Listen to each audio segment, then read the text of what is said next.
Welcome everyone to Paranormal M. Thanks for being here tonight. Before we begin, if you like the stories in this video, please give it a like and don't forget to turn on notifications for the next one. We'll start with Brandy's story from Alexandria Street in Hollywood, California. Her family only lived in that house for a short time, but what happened there stayed with them for years. So let's begin, and wherever you are listening from, I hope you have a good, restful sleep.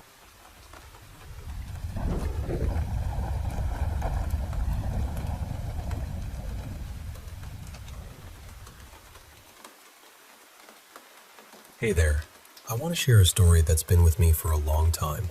It's about a house on Alexandria Street in sunny Hollywood, California, back in the late 60s. My name's Brandy, and I was the youngest of 6 kids, 5 sisters and 1 brother. And we were all pretty well behaved, if I do say so myself. But there was something special, or maybe unusual, about our family. You see, Mom was a single parent who believed in us and supported our differences, especially when it came to things most folks wouldn't understand. She'd always say, "People don't like what they can't understand." And looking back, she was right. We were introduced to the paranormal early on. We lived in a downstairs duplex, and across the street was this grumpy old lady who lived in the back of her house. Her windows were always blacked out, and she'd yell at kids passing by, even popping our balls if they rolled into her driveway, and then laugh like it was the funniest thing. I tried to befriend her because I genuinely loved everyone, but she had a dark, unsettling vibe. One day, Mom told us we had to move because the owner of our duplex was getting a divorce and wanted her place back. Money was tight, but Mom worked 3 jobs and asked us to trust her. So, we'd pile into this big yellow station wagon at night to look at rentals. Sometimes doors were unlocked, and if they weren't, my older brother, always the protector, would help me climb through a window so I could open the door. Thinking back, that was probably trespassing. We finally moved to a big 2-story house right across the street from that old lady. It was bigger than our old place, with wood floors and a wraparound porch. There was a section in the back where the old lady lived separately, with her windows shaded. Mom rushed the move, saying it was a good deal and we couldn't pass it up. I wanted to check the house for anything strange first, but she was too busy. So, I went to explore on my own. When I got to the top of the stairs, something grabbed me, like 3 icy hands squeezing my throat so tight I couldn't scream. It felt like I was being pushed backward, teetering on the edge of the steps. I was terrified, thinking I'd fall, but somehow I was held there until a voice in my head told me, "You are strong. You have faith." I pictured a glowing white light and quietly said, "Om," the universal sound of peace. Slowly, the grip loosened enough for me to run to Mom and beg her to move back. But we had no choice. The house was ours. Soon, everyone started having strange experiences. My brother, who loved tinkering, set up a workshop in the basement. One day, I went down with my cat, Friska, looking for a toy. At the bottom of the stairs, the lights went out and the door slammed shut. I saw a dark, smoky shape blocking the moonlight and moving toward me. Friska hissed and jumped from my arms, running away. I scrambled upstairs, heart pounding, and finally got the door open. After that, my brother always kept the basement door locked. Our family was active in our temple, helping with events and shows. One day, after school, I was home alone and sat on the phone bench in the hallway, waiting for someone. Suddenly, I heard crackling noises upstairs, but no one answered when I called. Then, from behind the boarded-up wall next to the old lady's space, I heard a quiet, evil giggle. The crackling grew louder, and a deafening ringing filled my head. I looked up and saw a massive, glowing figure with hundreds of eyes, pulsating from red to amber, slowly gliding down the stairs toward me. A chilling cackle came from the wall, and I ran straight to a friend's house until someone came home. There was an event upstairs one night around 2 a.m. My brother burst into the room where my sisters were reading, pale and gasping for air. He told them to come downstairs immediately. He'd seen a hateful old man's spirit in his room who attacked him, choking him until he thought he'd pass out. The bruises from that night stayed on his neck for over a week, and he never slept upstairs again. My sister Rachel was skeptical until one day, while napping, she woke to find her finger sliced by the blades of an unplugged fan that somehow moved across the shag carpet to her bed. Despite all that, she kept sleeping up there until one night she was pinned down by a dark pressure. She prayed and said special words taught by our minister, and the weight lifted. After that, she joined the rest of us sleeping in the living room. Life in that house was a nightmare. The old lady tormented us whenever she could. She'd watch us through her screen door, had creepy dolls made from our trash stabbed with pins, and once, she appeared behind me with hateful eyes, grabbing my hand and warning me not to water the plants. My sister Charity had to chase her off. We later learned the house had a dark history. A man had hung himself on the stairs, and someone else had shot themselves in the upstairs closet. The old lady was known for drinking heavily and practicing dark arts, even voodoo, according to my brother and me. She kept her windows blacked out to keep the energy she wanted, and no one visited her. I sometimes wonder who she was before all that darkness took hold, and what made her so angry and cruel. Was the hateful spirit in my brother's room connected to her? Our minister told us the house couldn't be cleansed until she left. We only stayed 6 months, but those months left a mark on all of us. It was a time filled with fear, faith, and family sticking together through it all. Thanks for listening to my story.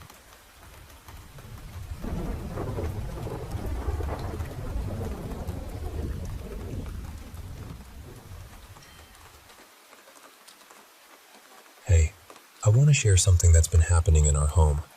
Something a bit unsettling, but very real to us. Since my partner switched to working the second shift, I started having our 2 little ones, my 3-year-old son CJ and my 1-year-old daughter, sleep in bed with me. It's been comforting for all of us. But then, something happened that shook me to my core. Last Tuesday night, right at 11:30 p.m., CJ woke up crying and terrified. I asked him what was wrong, and instead of speaking, he kept pointing to the corner of the room. I pulled out my phone flashlight to see, but the corner stayed shrouded in darkness. CJ had never been that scared before, and honestly, I started feeling the fear too. I FaceTimed my partner, hoping to get some comfort. You know how your phone's flashlight usually turns off as soon as they pick up? Well, the moment it went off, CJ's fear escalated dramatically. He began to act as if whatever was there was moving closer, creeping towards the end of our bed. I could see the terror in his eyes as he tracked it inching nearer. He scrambled away from the bed's edge, screaming my name, desperate to escape this invisible threat. I was scared myself, so I turned on the TV to distract him. He calmed down a little, so I tried to open his favorite app. But just as it started loading, the screen went black again. The darkness returned, and so did CJ's panic, worse than before. Finally, I managed to get his favorite cartoon on, and he relaxed, cuddling up beside me until he fell asleep. When little ones are that scared, you have to believe them, you know? After that night, I kept the TV on until my partner got home from work to keep CJ calm.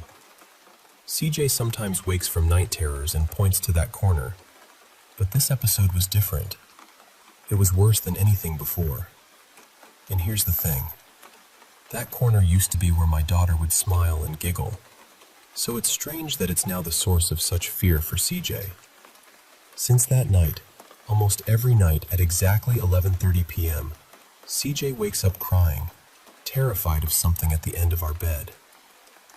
It's so consistent it's almost chilling. Why always 11:30? What is haunting him? Last night he woke up scared again, but this time he was nodding, answering yes to whatever he was seeing. I truly believe he's seeing something that's terrifying him. This sensitivity seems to run in the family. My mom has always been able to sense spirits. She can walk into a house and tell you the kind and number of spirits there. My older brother has had his own strange experiences too. It feels like CJ has inherited this gift, and while I want to protect him, I also want this to stop. The bedroom feels heavy, like something's attached to that space. Our home has been in my partner's family for decades. His niece, now 18, used to talk to someone in that very same bedroom when she was little. His 5-year-old nephew calls out to someone named Abby there, and his 24-year-old brother once asked about an old man in the room, an old man who wasn't really there. We've had monks bless the house multiple times, but whatever this is, it keeps coming back. It's been a difficult, exhausting time, but sharing this with you helps a bit. Thanks for listening.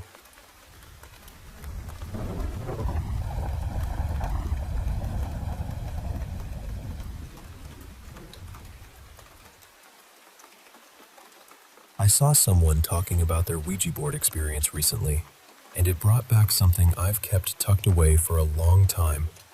There's a bit of background to it, and it starts with my best friend. For the sake of the story, I'll call her Joni. Joni's bedroom was in the basement of her mom's house, so whenever I went over, that's where we usually ended up hanging out. And I mean this sincerely, that basement never felt normal.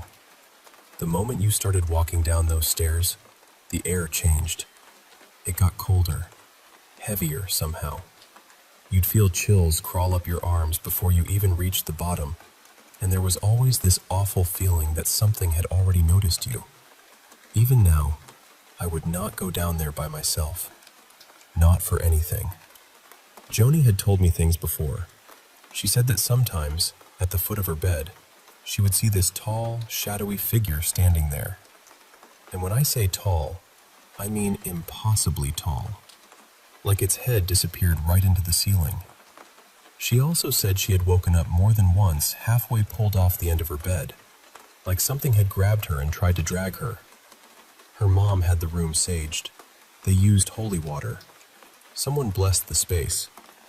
Joni even pinned a rosary to the wall right behind the spot where that figure usually stood. None of it changed anything. I believed her because she wasn't the kind of person to make things up. But there was still this tiny part of me wondering if there could be some other explanation. Sleep paralysis, bad dreams, shadows from outside, something like that. Then I slept over one night. We weren't even in her bedroom that time. We were sleeping on the couches in the main room of the basement. It had been a completely normal sleepover. We played games, watched a couple of movies, ate snacks, stayed up too late, all of that. Then sometime around 3 or 4 in the morning, I woke up, and there was something standing over me. I still don't have a better way to describe it than tall and shadowy. It was right there, looming over the couch, silent and dark. I froze. I didn't scream. I didn't move. I just stared at it, trying to convince myself I wasn't seeing what I was seeing. After that, I couldn't really dismiss what Joni had been telling me. The next time I came over, I told her I could bring my Ouija board. My thinking was, if something happened, then something happened. And if nothing happened, then at least we'd tried. So we set it up in the basement. Before we started, we talked through the rules. We agreed to be respectful, not ask anything reckless, and to say goodbye properly when we were done. At first, nothing really happened. The planchette just sat there, and we sat there staring at it, waiting. Then the room started getting cold. Not just a little chilly either. It felt like the whole basement had tightened around us. Like every corner had eyes. I remember feeling watched from all sides, not just from one direction. Then the planchette moved to hello. Joni and I looked at each other immediately. You could tell we were both suspicious, like, okay, which one of us is doing this? But I knew I wasn't moving it, and the look on her face told me she wasn't either. She looked genuinely scared. We asked how old it was. It gave us 4 or 5. We asked if it was a boy or a girl. It said boy. At that point, we both stopped and asked each other again if either of us was moving it. We both said no. And I believed her. There was fear in her eyes, real fear, and I know what I felt under my own fingers.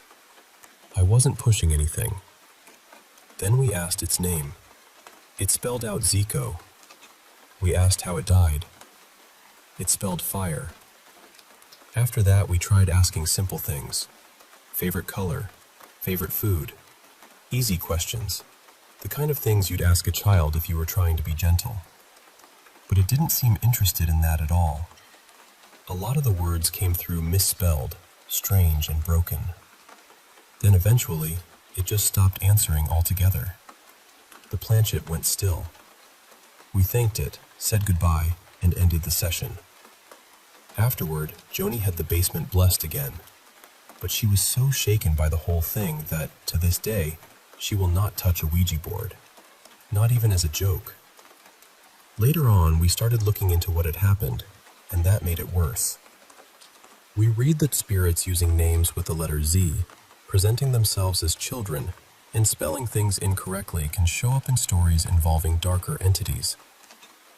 I'm not saying that's definitely what it was, but it was enough to make both of us feel sick. Then someone we knew, who was really into paranormal stuff, said something that honestly bothered me more than anything else. She reminded us that spirits can lie, and somehow that made the whole experience feel even darker. Because whatever we spoke to in that basement, I don't think it was really a little boy named Zico.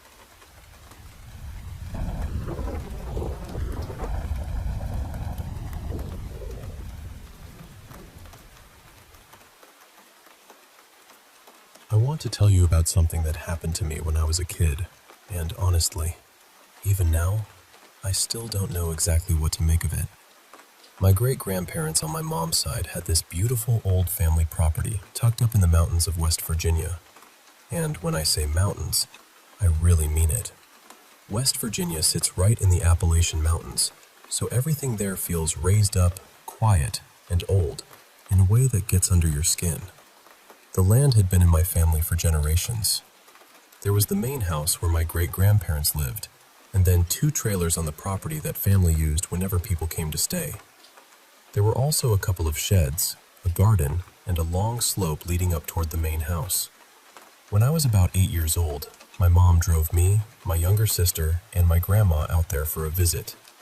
We stayed in the trailer that faced the main house. That trailer had once belonged to my great-grandma's father, and pretty much everything inside was still his.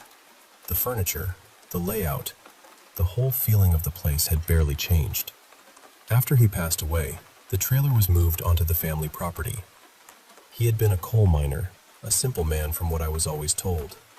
People in the family described him as kind, dependable, and deeply protective of the people he loved. I remember thinking, from the old photos and stories, that he looked a little like a gentler version of that creepy old neighbor from Monster House, only with softer eyes. After we unpacked, we went up to the main house for dinner. My great-grandma had cooked, and everyone sat around talking the way families do when there's nowhere else to be. She loved telling stories, especially strange ones. Ghost stories, family stories, stories that sat right on the line between memory and warning. That night, she told us about what everyone called the property ghost. She said that years before, she had been staying there to check on her mother, who owned the property before her. One day, while she was in the mudroom on the side of the main house, she saw an old man outside the window. He was wearing long red underwear, with his hands cupped around his eyes, peering inside like he was trying to see who was there. It scared her badly enough that she went outside to tell him to leave. But when she got out there, he was gone. No footsteps, no sound, nothing. So she went to her mother's trailer and told her what had happened. Her mother just smiled and said it was her grandpa watching over the land, checking to see who would take care of it next. And that became the family story. If you saw him watching you, it meant you might be the next one meant to inherit the property. A few days into our stay, my sister and I spent most of the afternoon in the trailer. We watched movies on this old box television, played around on a broken exercise machine, and colored in coloring books we had brought with us. After a while, we got bored and, for some reason kids do things like this, decided to pretend we were housekeepers. We found cleaning supplies and started sweeping, mopping, and wiping down counters. We even turned on the old radio and found a classic rock station while we worked. Eventually, I got a bad cramp in my leg, so I went to lie down in the bedroom where my mom had been sleeping. My sister kept cleaning for a little while, then turned off the radio and came to sit with me. We colored and talked for a bit until she decided to head up to the main house. I would have gone with her, but my leg still hurt, so I stayed behind. At first, I didn't mind being alone. The trailer was quiet, and I was sitting against the headboard, coloring in my book. I remember setting down a blue crayon and picking up a green one. And then, I heard a man's voice call my name. I looked up right away. It sounded like it came from the far end of the trailer, near the bedroom where my sister and I were staying, close to the front door. A few seconds passed, and then, the same voice said my name again. Only this time, it sounded closer. At first, I thought maybe my sister had come back and was trying to scare me, so I called out to her and told her I was going to tell Mom if she didn't stop. Then the voice said my name again. Closer. This time, it sounded like it was coming from the kitchen and living room area. That was when I knew it wasn't my sister. The voice came one more time, right outside the bedroom door. I screamed and jumped up. As I ran for the door, the radio suddenly turned on by itself. It was playing the same classic rock station my sister and I had been listening to earlier. I screamed even louder while trying to shove my shoes on and tie them. Over the radio, I could still hear that man's voice calling my name. And now, it sounded like it was coming from the bedroom I had just run out of. The music got louder. The voice got louder. As soon as my shoes were tied, I bolted out of that trailer. I didn't care about the cramp in my leg anymore. I ran up the hill toward the main house as fast as I could, with the radio still blaring behind me. I never looked back. Not once. When I got inside the main house, everyone was in the kitchen eating dinner. I was shaking, out of breath, and terrified. Once I calmed down enough to explain what happened, my great-grandma told me something that made my stomach twist a little. She said they had just been talking about the man who used to own that trailer. My great-great-grandfather. That helped me calm down a little, because I wanted to believe it was him. I wanted to believe he had only been saying my name, not trying to scare me. But after that, I refused to stay in that trailer alone. Later that night, I went back down with my mom, my sister, and my grandma. When we opened the door, all the lights were on, and the radio was still blasting. My mom went over and shut it off like it was nothing, but I couldn't stop thinking about it. Before bed, my sister, my grandma, and I watched a movie while my mom slept in the room where I had heard the voice. I tried to forget about what happened, but I was still nervous. Eventually, my grandma got tired and settled onto the couch, so my sister and I went to our room. Somehow, I fell asleep. But in the middle of the night, I woke up. I don't know what woke me. There was no loud sound, no movement, nothing obvious. I just had this overwhelming feeling that someone was watching me. I looked over at my sister's bed, and she was asleep. The room was quiet. Nobody was inside with us. I rolled over, trying to calm myself down and go back to sleep. That was when I saw something at the window. The blinds were broken, so they only partly covered the glass. Through them, I could see a pair of eyes looking in. They weren't staring directly at me. It was more like they were looking over the whole room, slowly taking it in. And behind the eyes, I could make out the faint shape of red. I pulled the covers over my head and froze. I didn't move. I barely even breathed. I stayed like that for what felt like forever, until I finally got brave enough to peek out again. The eyes were gone. Eventually, I fell asleep. I never told anyone about that part. I wasn't sure if it had really happened or if it had been some kind of nightmare. Honestly, I'm still not completely sure. But part of me thinks those eyes belonged to the property ghost. Maybe he was just watching over the place. Maybe he was checking on us. Maybe he was trying to let me know he was still there. It's been years now, and I've gone back to that property many times. Nothing like that has ever happened again. But I've never forgotten the voice in the trailer. And I've never forgotten those eyes at the window.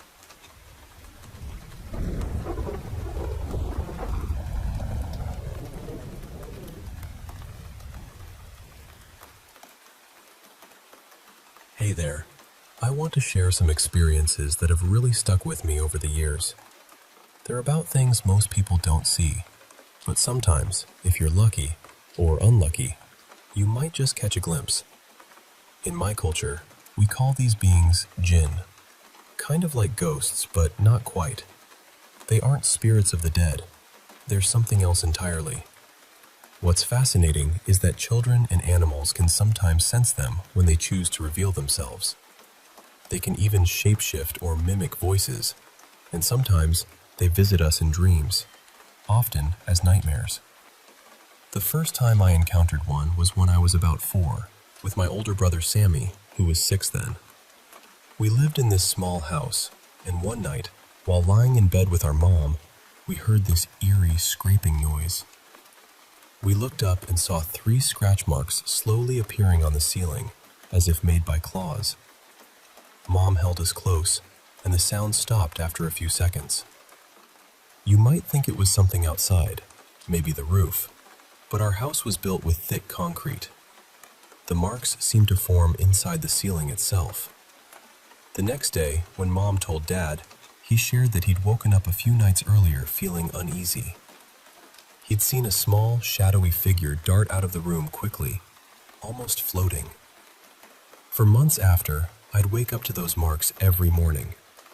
Even now, Mom and Sammy remember it vividly. The second encounter happened in a bigger house we moved into later. I was lying on my stomach watching TV near the edge of the bed, and the door was open to my right. Out of the corner of my eye, I caught sight of a strange figure, a pale, hairless person without eyebrows, slowly peeking one eye into the room. When I looked directly, the figure quickly pulled back and disappeared. I checked the hallway, but no one was there. I asked Mom, who was in the far room ironing clothes, if she was spying on us. She said no, but I knew she wasn't telling the truth. My little brother once told me he followed Mom toward the ironing room, calling her, but she ignored him and seemed to vanish when she entered. Peeking inside, he found the room empty and felt too uneasy to go in alone. It was unsettling, to say the least. Then there's the story from London. My husband and I lived in a big Victorian townhouse, sharing it with 2 other couples because, well, London prices. Strange things happened, doors opening on their own, noises in the attic, but the most chilling was the humming ghost. One evening, while my husband was showering downstairs humming Greensleeves, I went upstairs to use the bathroom. Suddenly, I dropped my phone, and his humming stopped as if he heard it. Then it started again, louder and faster. When he finished, I told him I heard him humming downstairs. He was confused, saying he hadn't been humming, but that he heard someone humming upstairs, where I was. We realized something was mimicking our voices, aware of our actions. Another night, our cat started acting strange, arching her back and staring at a corner in the kitchen. I felt a chill as I entered, and then the humming began again. This time a rhythmic, pained, feminine sound with no recognizable tune. There was no one else there, no electronics making noise. The cat snapped out of it and ran off, and I didn't hesitate to follow, fleeing back to bed. I also want to share a strange walk home in Melbourne during lockdown. My friend and I took a shortcut down a rarely used dirt road around 1 a.m. We saw human-shaped figures pacing near a street sign. One disappeared, and the other moved oddly under the streetlight before vanishing completely. We shone our phone torches but found no sign anyone had been there. It was unsettling, especially during lockdown when almost no one was out. Lastly, a story from a house where I lived with my mom and brother. An old couple had passed away there before us. The basement, which my dad and I had set up as my extra room, had a separate outside door. One evening, my friend and I were watching movies downstairs alone. At about 8:15 p.m., we heard the front door open, footsteps, and chairs moving upstairs. We thought Mom was home bringing snacks. Then my phone rang. It was Mom, stuck at work due to a security problem, not home yet. Both my friend and I were terrified because only Mom and I had keys, and my brother was at Grandma's. We checked the house. Everything was locked and dark, just as we left it. Thinking back, all those noises I'd heard alone in the basement might have been real after all, not just my imagination. These experiences have stayed with me, sometimes haunting me, sometimes just reminding me that there's more to this world than meets the eye. Have you ever felt like you weren't alone when you thought you were?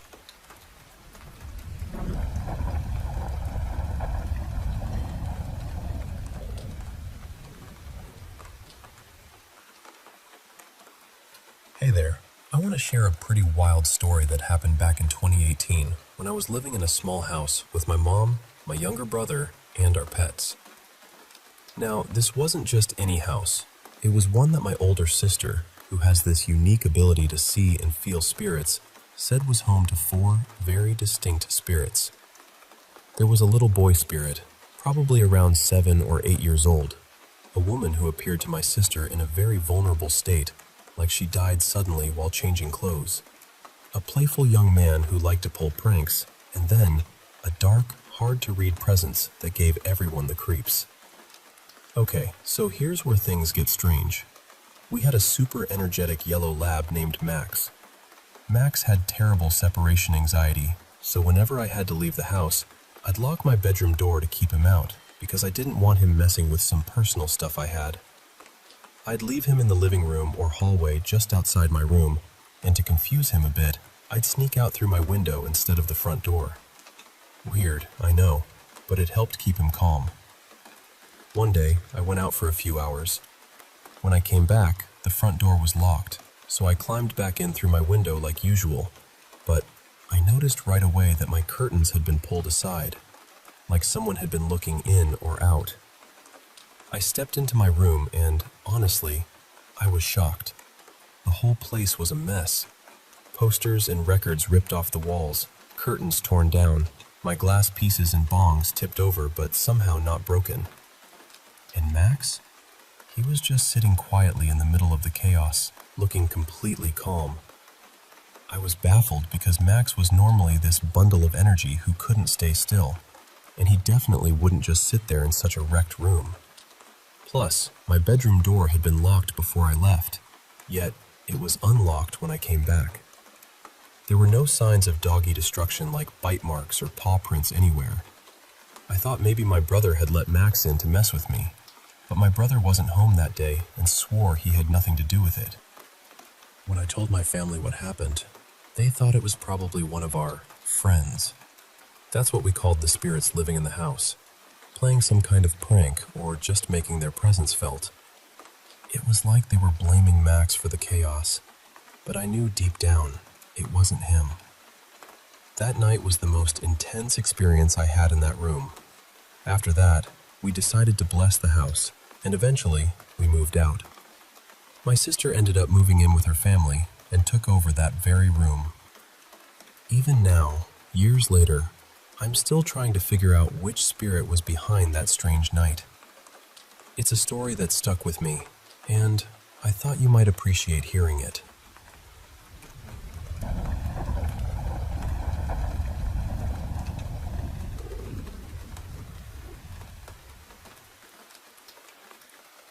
This happened quite a few years back now. I want to say it was maybe 12 or 13 years ago. So I'll be honest, a few of the details are a little hazy. but the parts that mattered, those have stayed with me. I remember one evening, I was scrolling through Facebook when I came across an advert for a ghost hunting night inside an old jail in Scotland.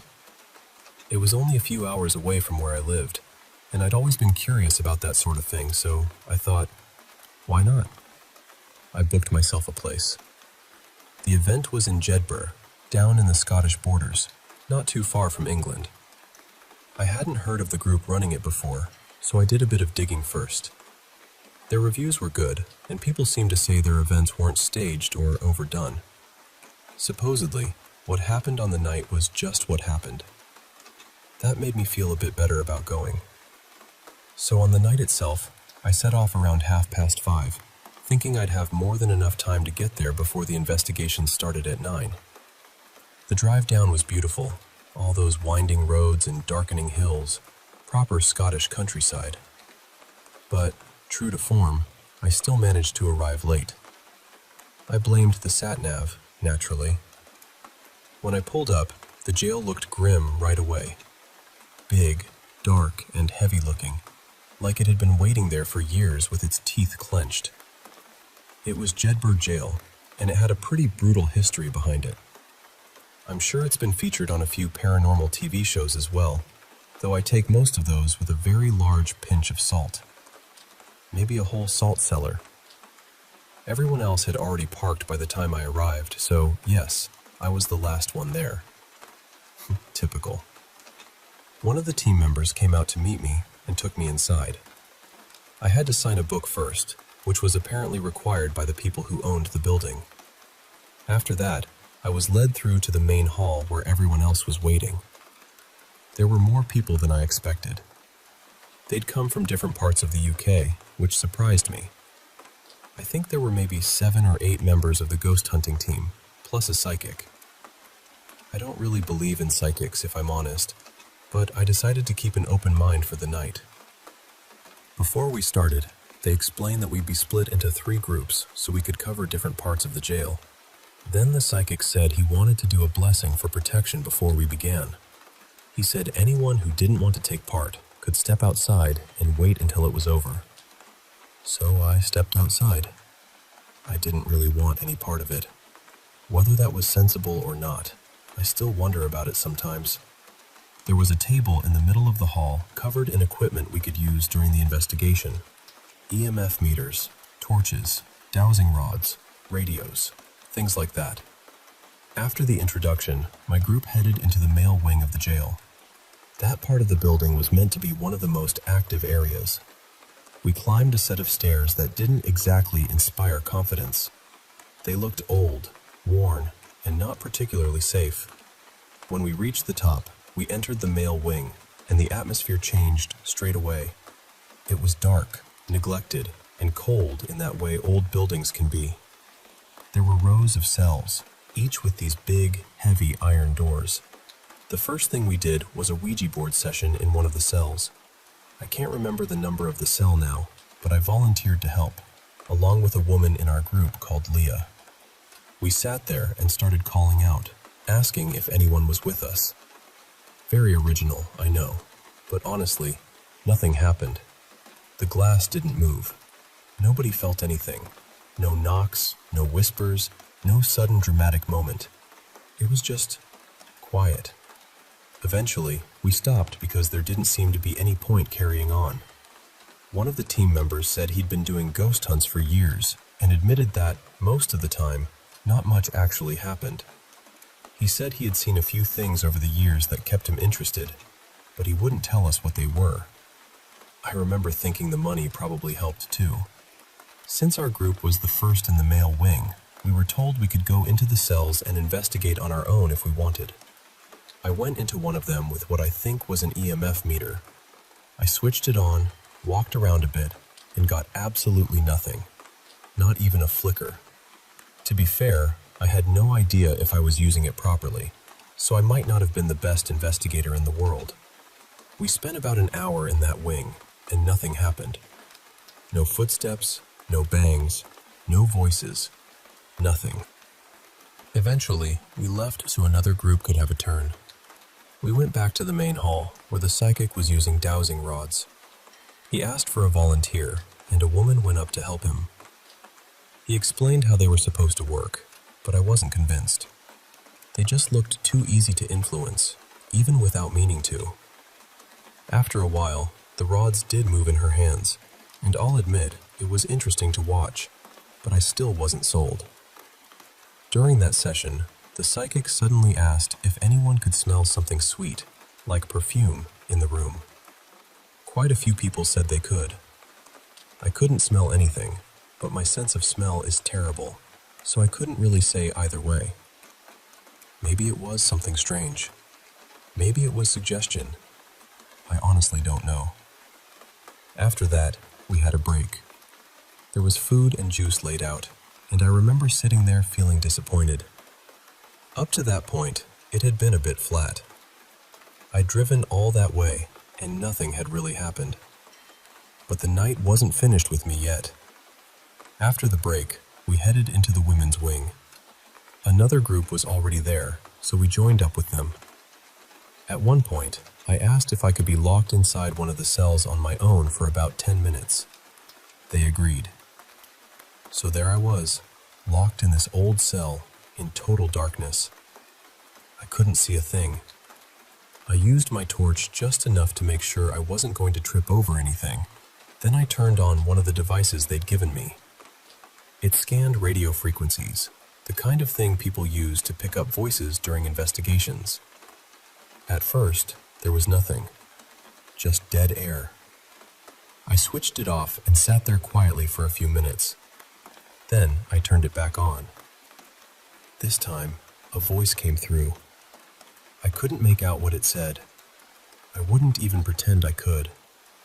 But it was definitely a voice, and it hadn't been there before. That got my attention. It didn't prove anything, but sitting alone in a pitch-black jail cell and suddenly hearing a voice through a device is not something you just shrug off.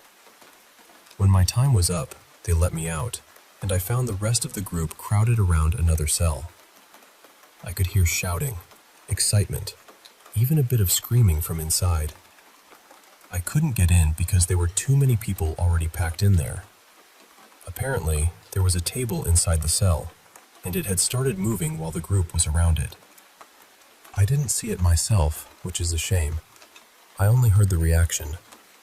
But it did make me wonder if the voice I'd heard and whatever happened with that table were somehow connected. I can't say they were, but the timing was strange. After that, we had another break.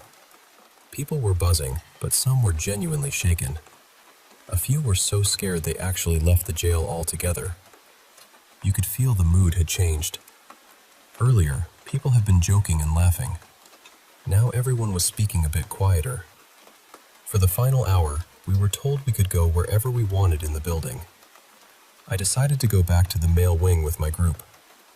We stood in the corridor outside the cells, just listening. And this is the part that truly frightened me. I heard a growl right beside my left ear. Not from down the corridor. Not from another room. Right beside my ear. It sounded like someone had leaned in close, someone I couldn't see, and growled directly at me. I jumped straight away. My first thought was that I must have imagined it. Maybe it was the building settling. Maybe it was someone nearby. Then it happened again. I looked around and there was no one there. Nobody close enough to have done it. No explanation that made sense to me. That was the moment the night stopped being just interesting and became genuinely frightening. I can still remember that sound, even now. It wasn't loud, exactly. It was close. That was the worst part. It felt personal. When the investigation ended, I left the jail feeling unsettled. On the drive home, I nearly ended up in a car accident. I managed to avoid it, thankfully, but it shook me badly. Do I think something followed me out of that jail? I don't know. Part of me wants to say no, because that sounds ridiculous. But after what I heard in that corridor, I can't completely dismiss it either. All I know is this. I went in expecting very little, maybe hoping to be entertained. I left with a sound in my memory that still makes me uneasy.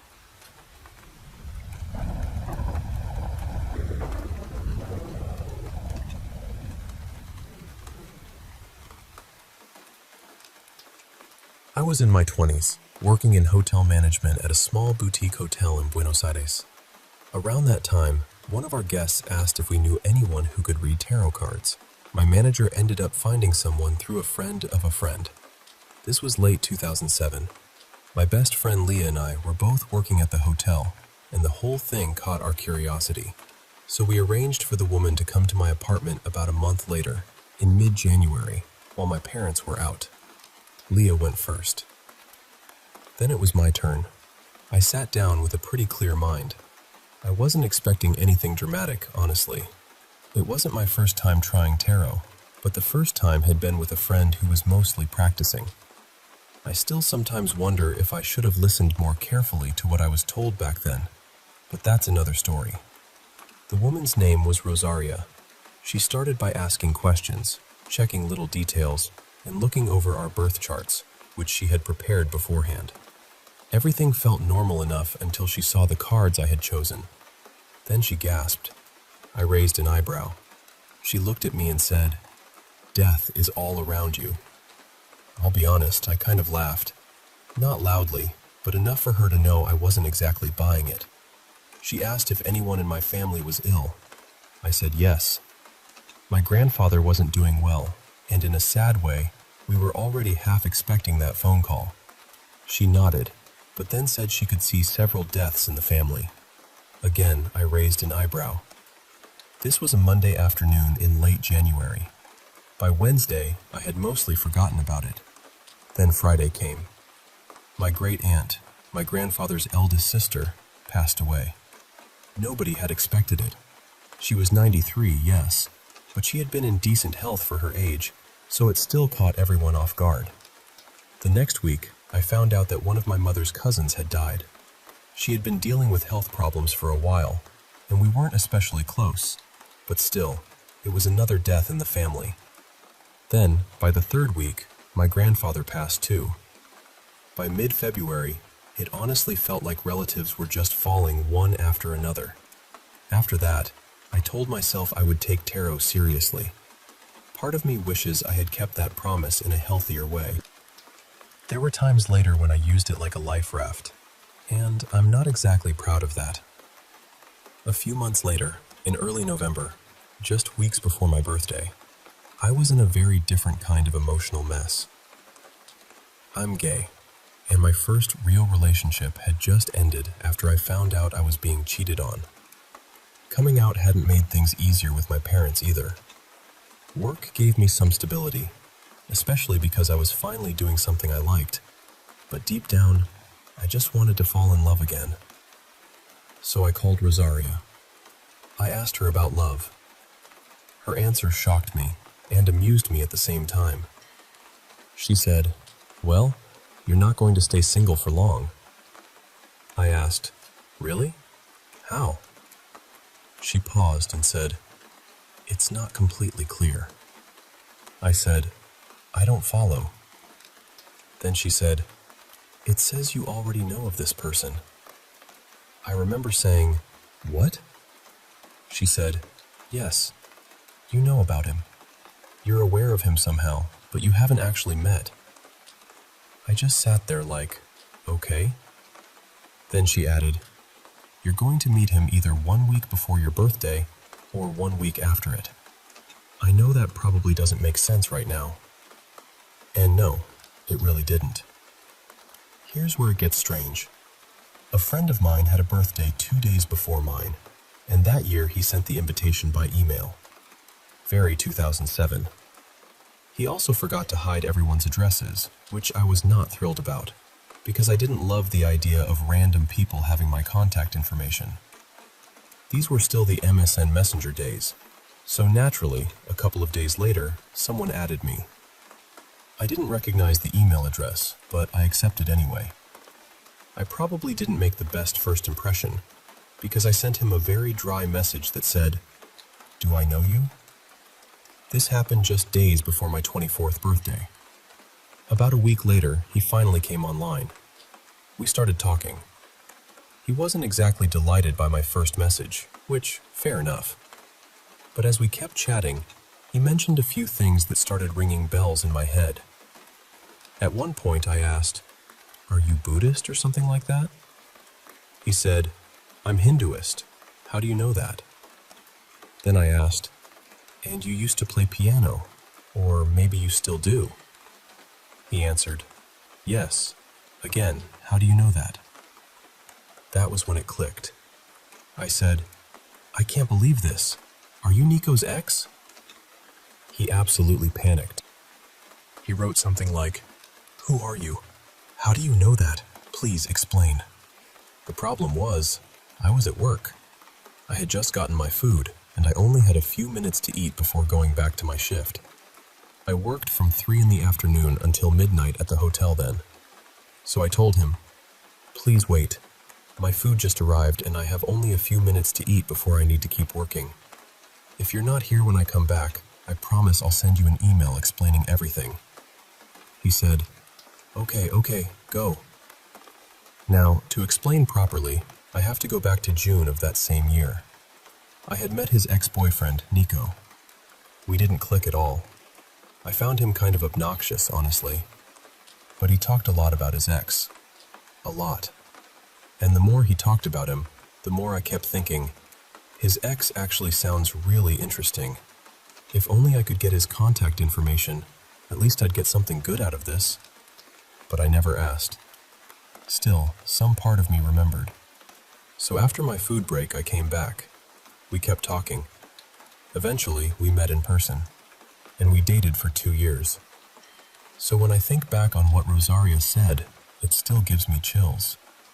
I did know of him, but I didn't know him. He added me just days before my birthday, and we actually talked properly exactly a week after my birthday. I swear I'm not making this up.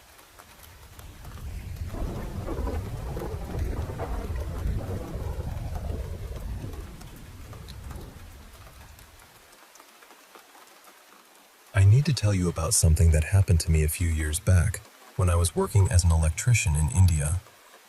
I had just come home after nearly 3 weeks of work in another town. I was exhausted, honestly. I remember thinking I would eat, wash up, and sleep like a stone. But that evening, maybe around 6 o'clock, my phone rang. It was an elderly woman. Her voice was soft, but very clear. She said there was some electrical trouble in her house, and asked if I could come take a look. So I went. The moment I reached the house, something felt off. Not frightening at first, just empty. There was no sound from inside, no television, no radio, no people talking nearby. Even the street outside felt strangely still. She opened the door and led me straight to the main electrical board. She told me the lights had been flickering and sometimes cutting out completely. I started checking the wiring. After a few minutes, I turned my head a little, just by instinct. She was standing right behind me, smiling. But it wasn't the kind of smile that makes you feel welcome. It was too wide, too fixed, like her face had forgotten how to stop. I looked away quickly and kept working. Then she left without saying a word. I told myself she was just lonely. Maybe old people do strange things when they live alone for too long. That's what I wanted to believe. After a while, she came back and asked if I wanted water or tea.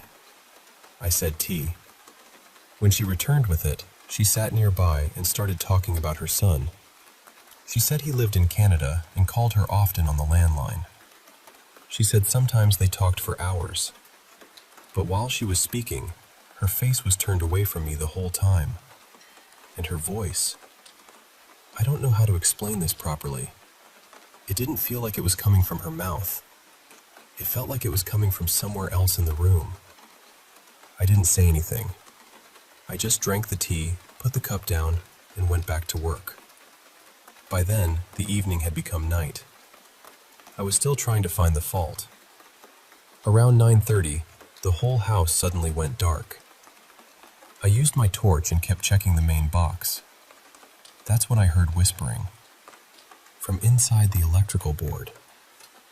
I stopped moving. I listened. There it was again. A low whisper. Not clear enough to understand, but clear enough to know it was real. At first, I thought the old woman was standing on the other side of the wall, trying to scare me, so I forced myself to ignore it and kept working. After a long time, I finally fixed the problem. The lights came back on. I felt so relieved. I turned to her and said, "It's done. The fault is fixed." It was close to 11 at night by then, and all I wanted was to get paid and leave. She told me the money was in the storage room. Then she asked me to help her move a trunk first. I followed her. She opened the trunk. Inside was the body of an old man. It was rotting. The smell hit me so hard I almost fell backward. For a few seconds I couldn't move. My hands went cold. My mind just shut down. Then I ran. But before I reached the front door, she grabbed my shirt. Her grip was impossible. Too strong for someone her age. She looked straight into my eyes and asked very calmly, "So tell me, what was wrong in the box?" I could barely answer. "Nothing," I said. Nothing was wrong. My voice was shaking so badly I hardly recognized it. She stared at me for a moment. Then she said, "Sit down. I'll bring your money." And she walked away. That was when I saw the landline phone. My hands were trembling, but I picked it up and dialed the same number she had called me from. Then I shouted as loud as I could, "Your son is calling you." She turned immediately and rushed toward the other room. I didn't wait even 1 second. I ran out of that house and didn't stop until I reached home. When I told my parents what happened, they didn't react at first. They just looked at each other. Then my father said something that still follows me. "That's not possible." I asked him what he meant. He said, "Her husband has been missing for almost 3 weeks." My chest tightened. Then he looked at me and said, "And that old woman died 10 days ago." I couldn't speak. I finally asked, "How?" My father lowered his voice and said, "Electric shock." Then he paused. From the main electrical board.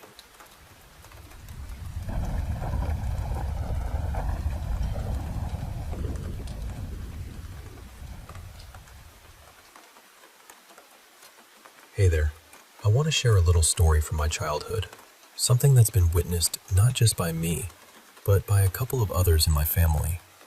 It's about a shadow figure we kept seeing in our old house. Now, whether you believe in ghosts or just coincidences, I hope you'll find this story interesting. So, the first time I saw this shadow was when I was a kid, maybe around 9 or 10 years old. Our upstairs had 3 rooms side by side. The bathroom, the bedroom my sister and I shared, and my parents' room. One evening, while I was brushing my teeth in the bathroom, I caught a glimpse of a shadowy figure out of the corner of my eye. It looked like it was doing a trust fall, falling backward with arms outstretched, and it landed right onto my mom's bed in the next room. At first, I was pretty scared, but told myself it was just my imagination. I saw it a few more times after that, but didn't say anything to my parents because they didn't really believe me. Then one night, when my parents were out at a New Year's party, my sister and I were home alone. She's about 8 years older than me, so she was sort of like the babysitter. We were in the kitchen making sandwiches when I noticed the shadow again, sitting on the couch in the living room. I told my sister and asked her to back away slowly without looking directly at it, because I had learned that if you looked straight at it, it would disappear. She did, and to my surprise, she saw it too. She said it looked like it had wings, which I hadn't noticed before.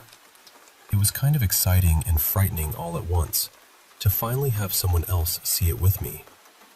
Later on, when my friend came over for a sleepover, we made a bed on the living room floor with blankets and were having a pillow fight. Suddenly, he stopped and dropped his pillow with a scared look on his face. I asked what was wrong, and he said he saw a man dressed all in black standing in the other room, the same shadow figure we had been seeing. That moment really made me think maybe it wasn't just my imagination anymore. Years later, I found out that the bed where the shadow often appeared originally belonged to a friend of my mom's, and it had once belonged to her friend's father, who had passed away in that very bed. Maybe it's all a coincidence, but those memories have stayed with me. Even now, as an adult, I'm still skeptical about the paranormal, but I kind of look forward to experiencing something like that again, as strange as that might sound.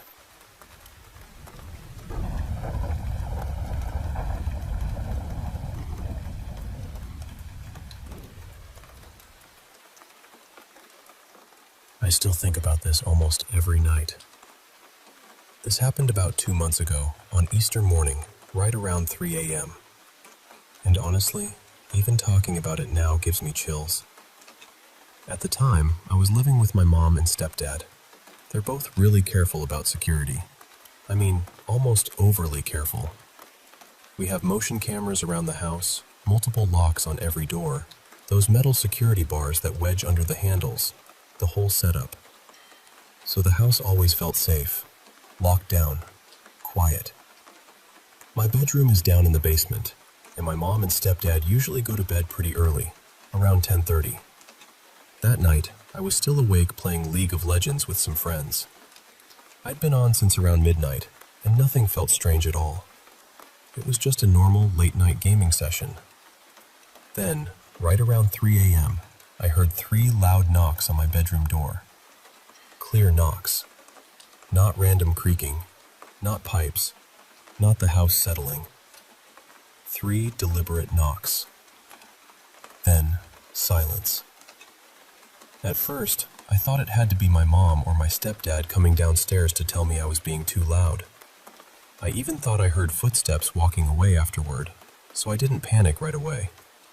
I just lowered my voice and started whispering to my friends on Discord. I figured, okay, maybe I woke them up, no big deal.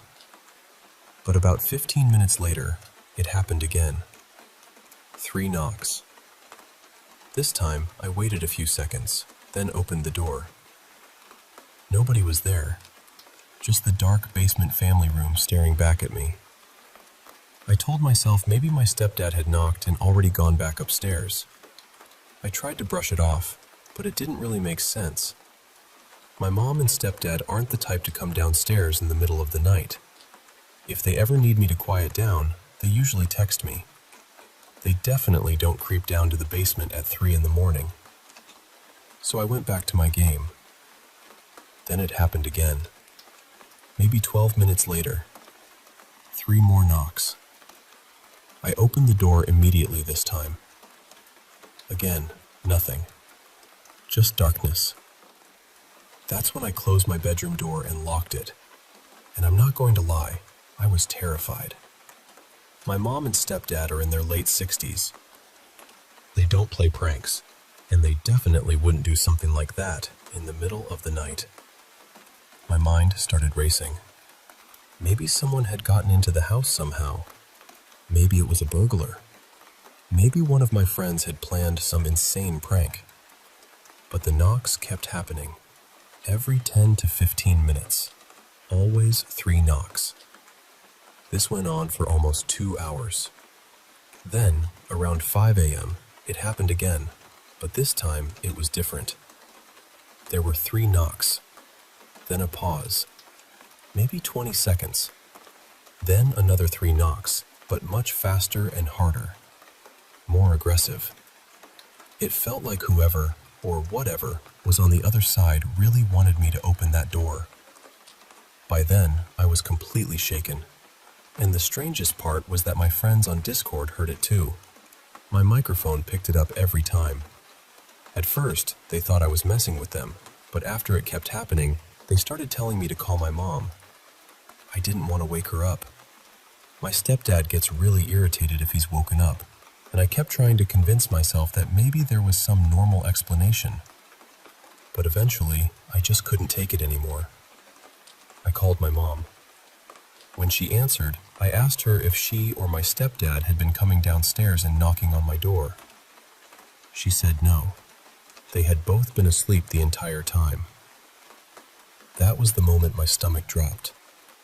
I told her I thought someone might be in the house, and I asked them to come downstairs so we could search together.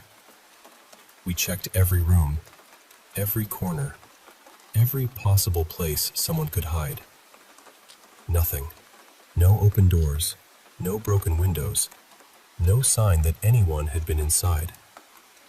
Then we checked the security cameras. The footage showed me going into my room earlier that night. Later, it showed my mom and stepdad coming downstairs after I called them. But during the entire time the knocking was happening, the cameras showed nothing. No movement. No person. No shadow crossing the hallway. Nothing at all. That's when the whole thing stopped feeling like a break-in and started feeling like something else. My mom told me I was completely pale when she came downstairs. She said I looked like I'd seen something I couldn't explain. And honestly, that's exactly how it felt. Afterward, we prayed over the house. Since that morning, it has never happened again. But whenever I'm awake around 3 a.m., I still think about it.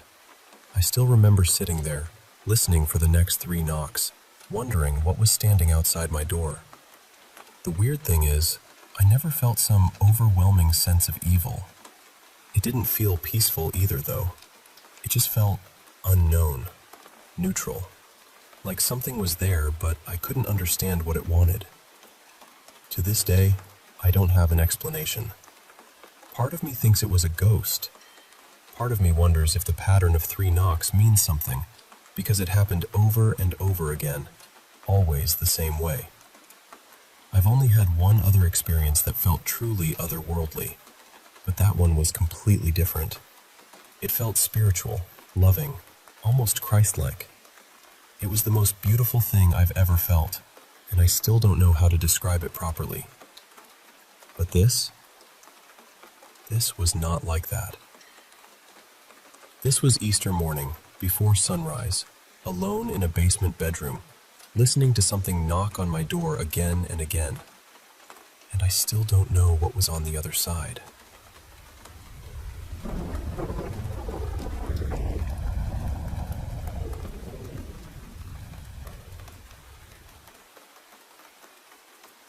I still think about this sometimes, even though it happened way back in the early 2000s.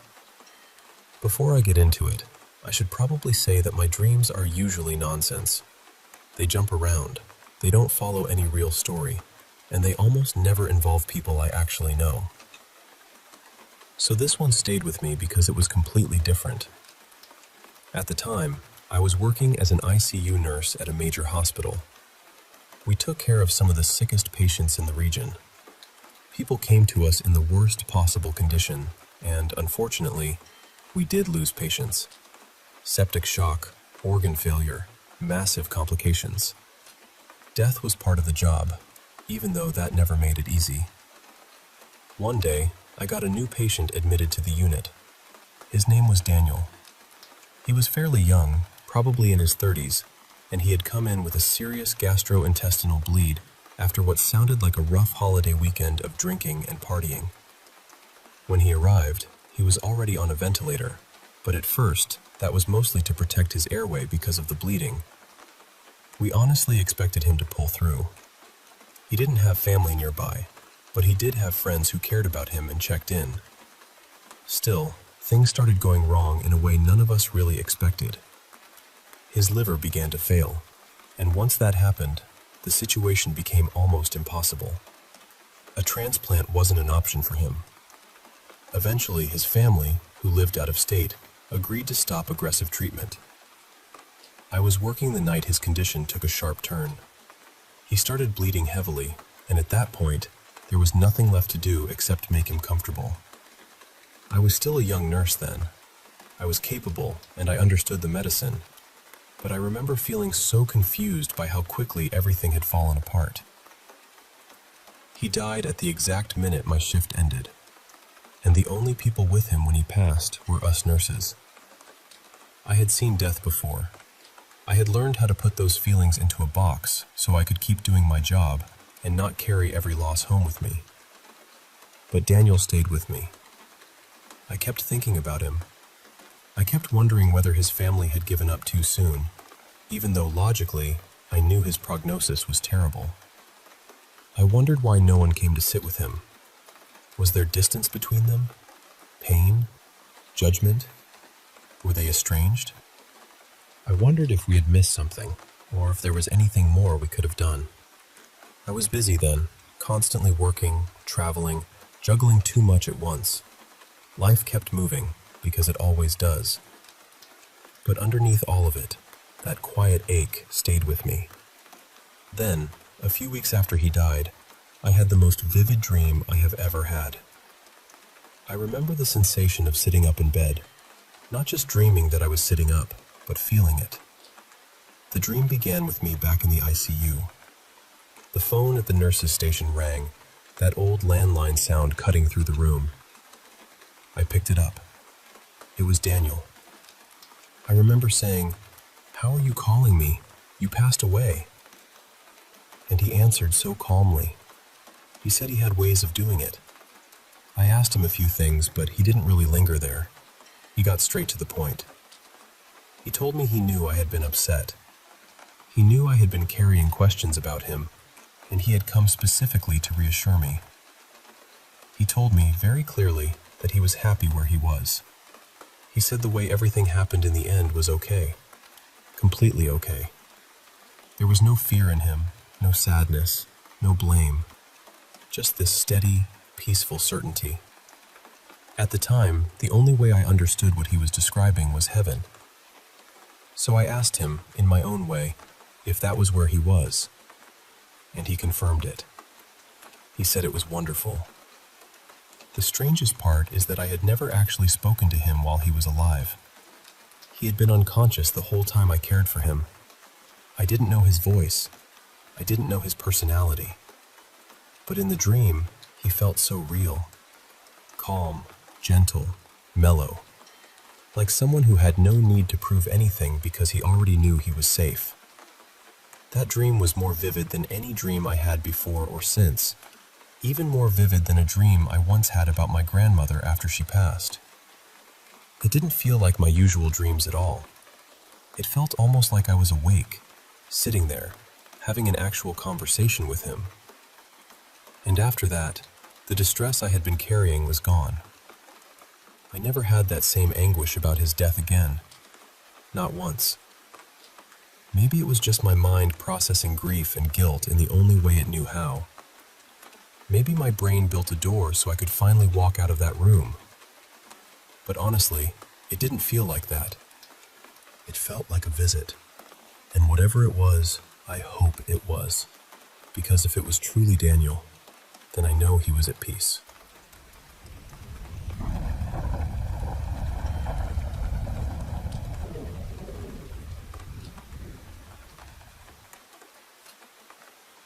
You know, my Aunt Lila used to live in this old farmhouse that was pretty much stuck in time. No electricity, no plumbing, no heating, definitely no air conditioning. She told me about this little wood-burning cast iron stove they had, the kind with 4 burners covered by lids. I picture it being pretty small because they used to haul it outside during the summer, but when winter rolled around, they'd bring it back in. Not just for cooking, but for warmth too. And funny enough, the stove spot was right in the room where Aunt Lila slept. One summer night, she woke up to this strange clattering noise in her room. She lit up her old kerosene lamp brighter and looked around. The burner lids on the stove were rattling. But here's the kicker, it was summer, and the stove should have been outside. There it was, just the stove itself, no stovepipe, and the front was glowing like it was blazing hot. Then, out of nowhere, a ball of flame shot up through where the stovepipe should have connected.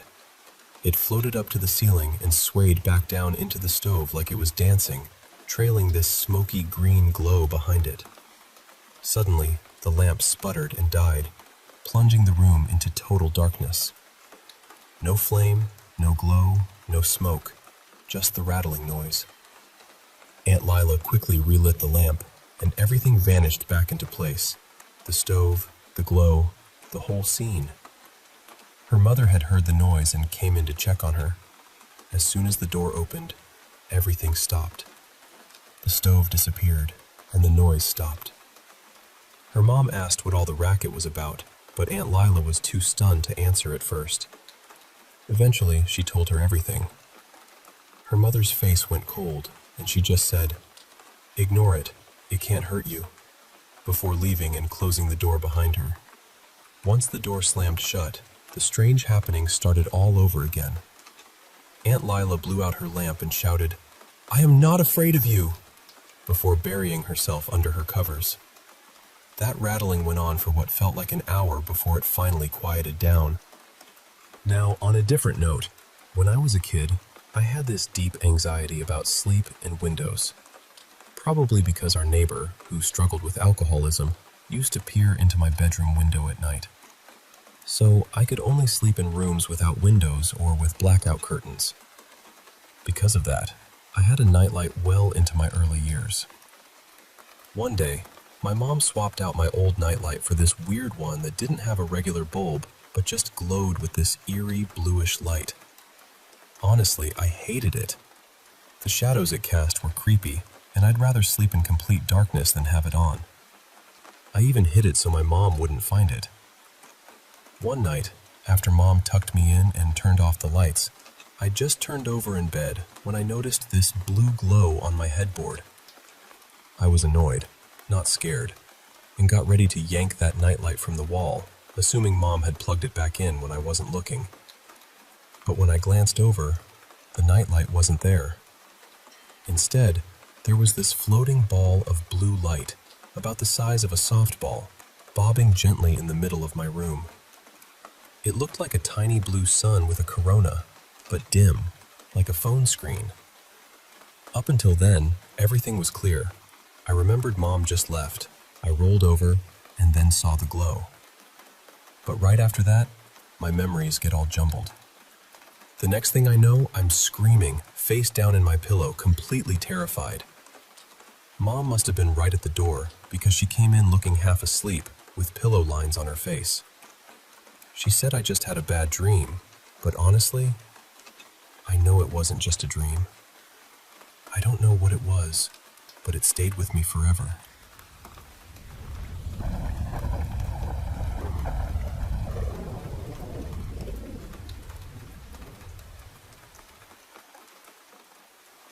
You know, back in college, there was this girl I used to have a bit of a crush on. Let's call her Mia. She had this cool little crossover SUV, and we'd often hang out, chatting about all sorts of things while parked around campus. One night, we found ourselves parked under a big old oak tree in a pretty empty lot. It was dim, with only the campus lights flickering in the distance. As we were talking, Mia suddenly stopped mid-sentence and, sounding a bit panicked, asked if we could move somewhere else. In her rush to leave, she forgot to turn on her headlights, and we ended up getting pulled over by campus security for a moment. We finally parked near the main road where street lamps lit everything up nicely. Then she started switching the AC between warm and cold, back and forth, kind of ignoring me. Curious, I asked what she was up to. She said she was trying to fog up the windshield, but nothing happened. Then she pointed to the corner right in front of me, where there was a tiny footprint, about the size of a kid's, with 5 little toes and a full heel. I'll admit, I freaked out a little, thinking maybe she was playing a prank on me.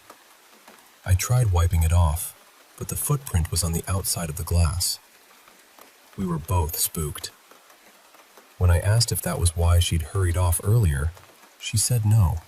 She'd actually seen a small hand pressed firmly against the windshield. We just figured that parking lot had some sort of ghostly reputation. Fast forward a few years. I'd graduated and was working, and a buddy of mine had a pickup truck he used for work. One night, after grabbing dinner at a small ramen place, we hopped in his truck, and I noticed something familiar on the windshield. a tiny footprint again, only visible when the headlights from oncoming cars hit it just right. I told him to stay calm as I shared the story about Mia and that weird footprint. He got a little creeped out. This time, I tried wiping it off, and my finger brushed across dust that seemed to have gathered to form the shape of a tiny foot. It was like the dust itself had taken form. I started to get really unnerved, wondering if this thing was somehow following me. About a year later, I was at my girlfriend's house, which was tucked away in a quiet, gated neighborhood surrounded by woods. We had just finished watching this movie, The Shape of Water, which, by the way, I don't recommend watching with your partner's parents around. After the movie, we went upstairs to her room. As I was carrying her up the stairs, I stopped because something caught my eye. On the dust that had settled between the stair railings, there were two tiny footprints facing straight toward the couch where we'd been sitting. It looked like a little kid was standing there, watching us. What creeped me out even more was that there were no footprints leading up to or away from that spot. It just appeared there. I've never told my girlfriend about it because she gets scared easily, and I don't want her thinking her home is haunted or anything. But those little footprints? They seem to be a quiet reminder that some things are just a little beyond our understanding.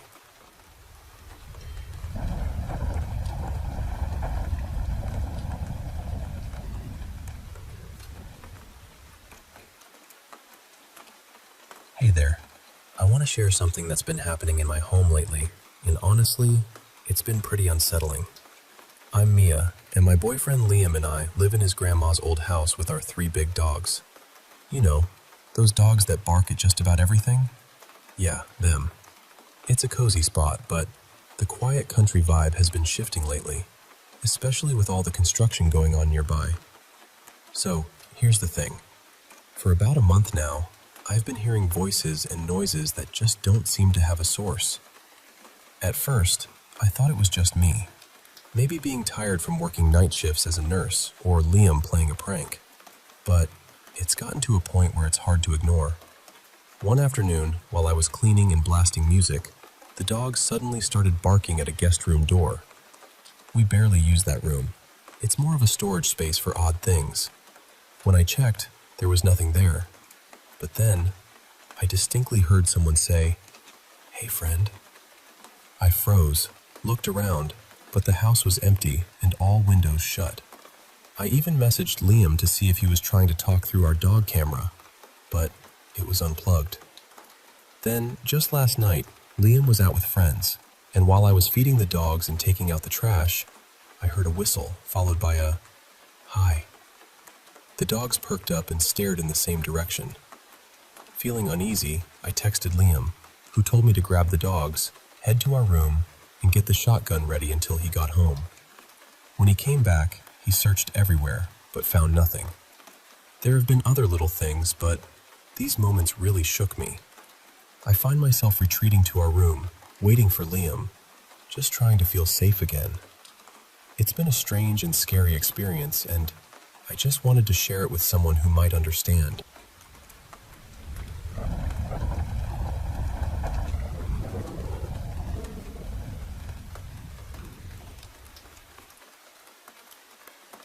I want to start by saying I've never really told this story before. Not properly.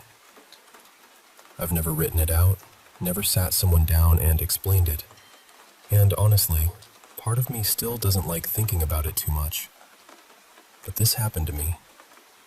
I know how it sounds, and I know people are going to try to find normal explanations for it. I get that. I probably would too. But I'm telling this exactly the way I remember it. I was 10 years old when it happened. I'm 21 now. My parents split up when I was little, around 6. My dad stayed down in Tennessee for a while, and my mom took my sister and me back up to Minnesota so we could be closer to family. My dad had a rough few years after that. Drinking, pills, all of it. He's doing really well now, and I love him more than anything. But back then, things were complicated. When I was about 9, he moved back to Minnesota. My sister and I started staying with him a few nights a week. He was living with his parents at the time, in this old family house that had been passed down for generations. And when we stayed there, my sister and I slept downstairs in my great-grandmother Edna's old bedroom. She had passed away before I was born, but the room was still kept almost exactly the way she had left it. Nothing really changed. Her things were still there, her furniture, her decorations, and most of all, her dolls. There were dolls everywhere. Not just a few on a shelf. I mean, they surrounded the room. There was this high ledge that wrapped around the walls, above head level, and it was packed with them shoulder to shoulder. Most of them were old collectible dolls, the kind people used to take a lot of pride in collecting. Dawn dolls, Cabbage Patch Kids, and a bunch of others I didn't recognize. At first, my sister and I were scared of sleeping in there. I mean, we were kids. Being in a basement bedroom surrounded by old dolls is not exactly calming. But after a while, we got used to it. We reminded ourselves that they had belonged to our great-grandmother and that she had loved them. Thinking of it that way made it easier. It made the room feel less creepy and more like something sentimental. There was one doll, though, that always stood out to me. She was bigger than the others, maybe 1.5 feet tall, maybe closer to 2. She stood on the floor right beside the bed, near the nightstand. And, lucky me, she was on my side of the bed. My sister always slept on the inside, against the wall.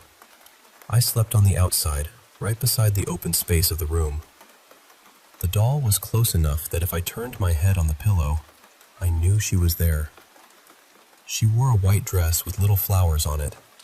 Her face was always turned toward the bedroom door.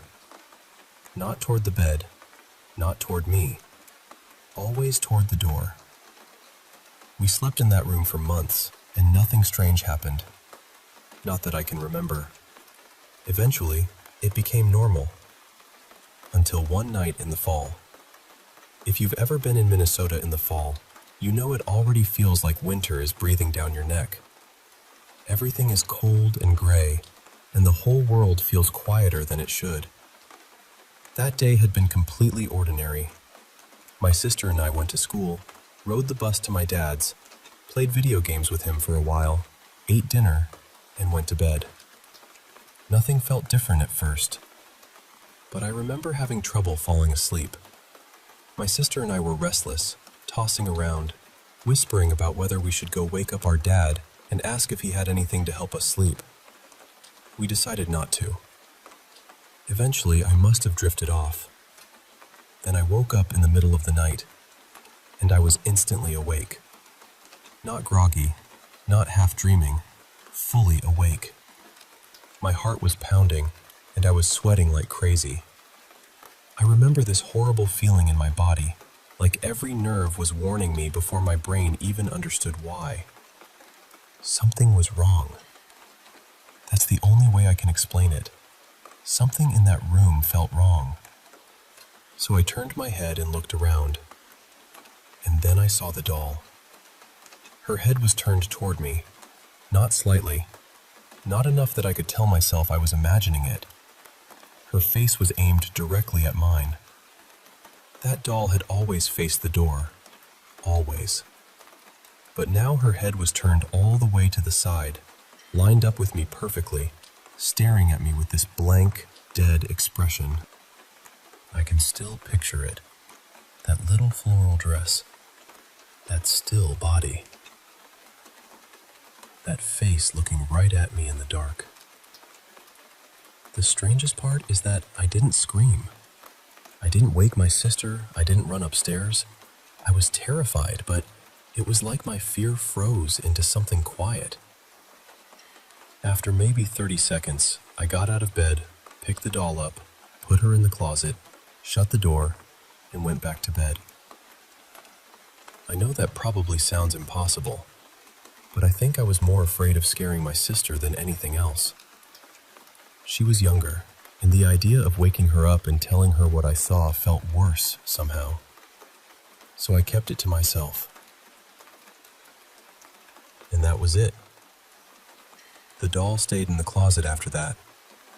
I never opened that closet again while we slept in that room. And before anyone says it was a prank, it wasn't. My dad wasn't even home that night. He was playing a gig out of state, and my grandparents had gone with him. My sister and I were supposed to get ourselves up for the bus in the morning, and my sister would never have done something like that. She wasn't that kind of kid. Even now, the thought of telling her makes me feel guilty, because I know she'd be furious that I never told her, and scared that she had slept through it. I never looked into my great-grandmother Edna's death. I never asked more questions about the room or the dolls. I just buried the whole thing as far down in my mind as I could. But I still think about it sometimes. That doll was facing the door when I went to sleep. And when I woke up, she was staring at me.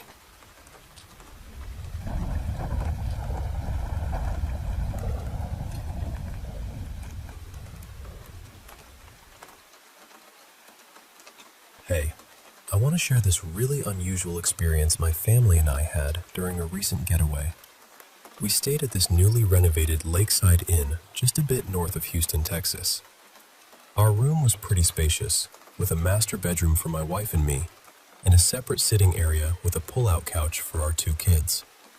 The floor was covered with these vinyl planks that looked like wood, but they made this very distinct clicking and peeling sound when you walked on them barefoot.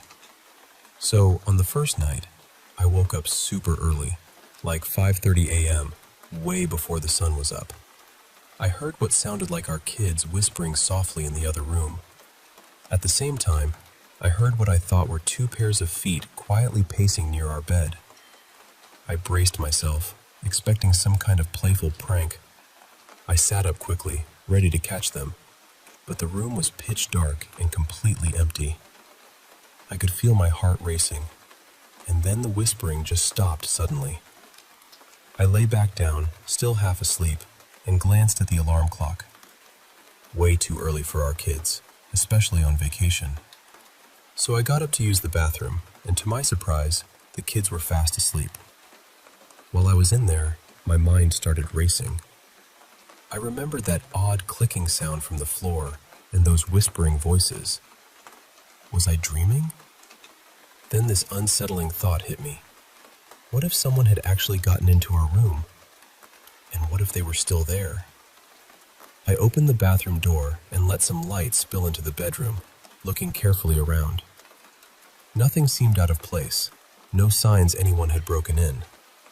My wife grumbled a bit about the light, so I turned it off, tried to calm down, and settled back into bed with my back facing the room. Then, suddenly, I felt a firm tap on the pillow right behind my head, like someone flicked it. I was completely spooked and ended up curling up against my wife like a scared kid, with goosebumps running all over me. I told her what happened, and she shared something strange too. She said she'd heard whispering from the kids' room around 3:30 a.m., and even asked them why they were still awake and told them to be quiet. But when she didn't get a reply, the whispering stopped. She said it didn't really sound like our kids, but it was definitely coming from their room and felt kind of mischievous. I got up again, turned on all the lights, and did a thorough search. Under the beds, inside the closets, behind curtains. Nothing. The kids just kept sleeping through all the noise. It took us a while to settle down after that. I told my wife it felt like someone had been in our room but vanished without a trace. We thought of a bunch of explanations but couldn't come up with anything that made sense. I'm not the type to believe in ghosts or anything supernatural, and I've never had an experience like this before in my life. Whatever it was definitely strange.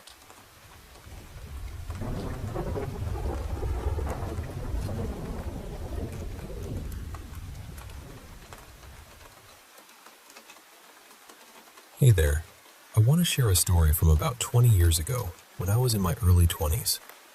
Back then, I worked as a window covering installer in Sacramento, California. One day, I was sent out with a big load of metal mini blinds to a busy veterans hospital just off Highway 50. When I arrived, I met the lead maintenance guy. He was super kind and lent me a rolling cart to make hauling my stuff way easier. He then guided me through a maze of hallways and up a big service elevator. When we stepped out, I was met with a completely empty hospital wing. I was honestly relieved to see that I had the whole floor to myself. No patients, no staff, no furniture blocking my way. It meant I could work quickly without any interruptions. The maintenance man explained they had just finished some seismic retrofits, pointing to some fresh drywall columns that masked most of their work. They took the chance to do some cosmetic fixes, install new blinds, and give the place a fresh coat of paint. He showed me a typical patient room and mentioned that there should be one blind for every window on the floor. Then he said he'd leave me to it and to call if I needed anything or when I was ready to head out.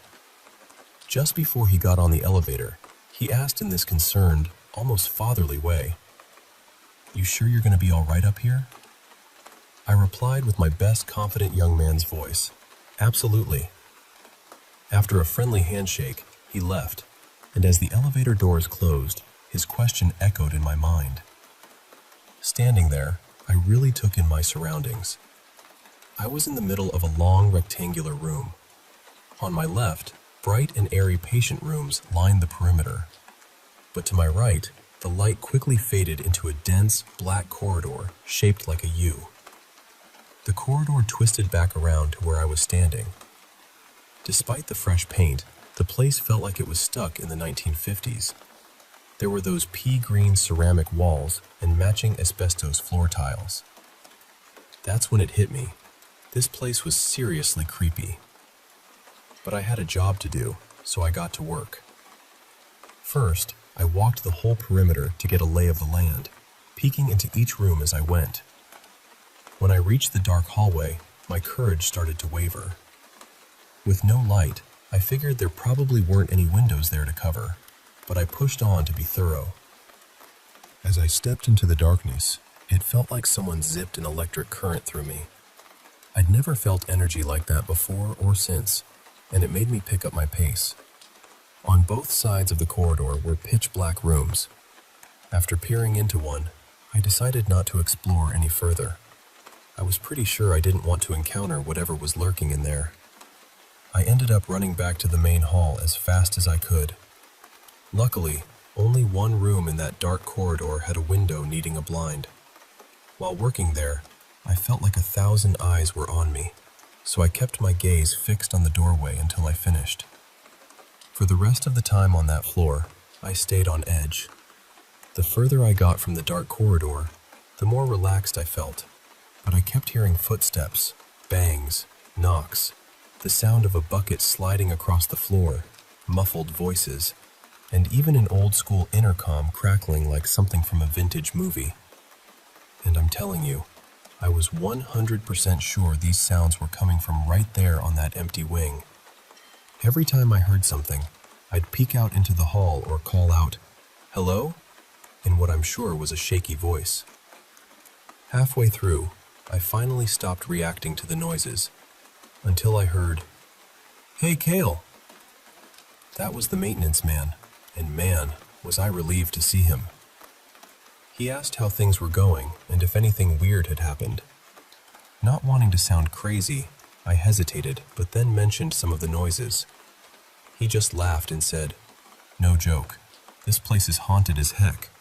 I wouldn't work up here alone." He told me the hospital had been an active war hospital since the 1940s, and that thousands of people had died in the operating rooms lining that dark corridor.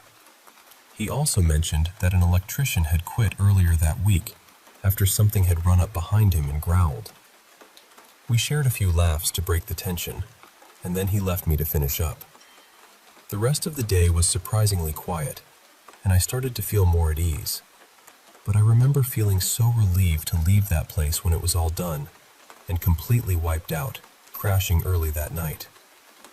Even today, that experience stands as the strangest and eeriest I've ever had.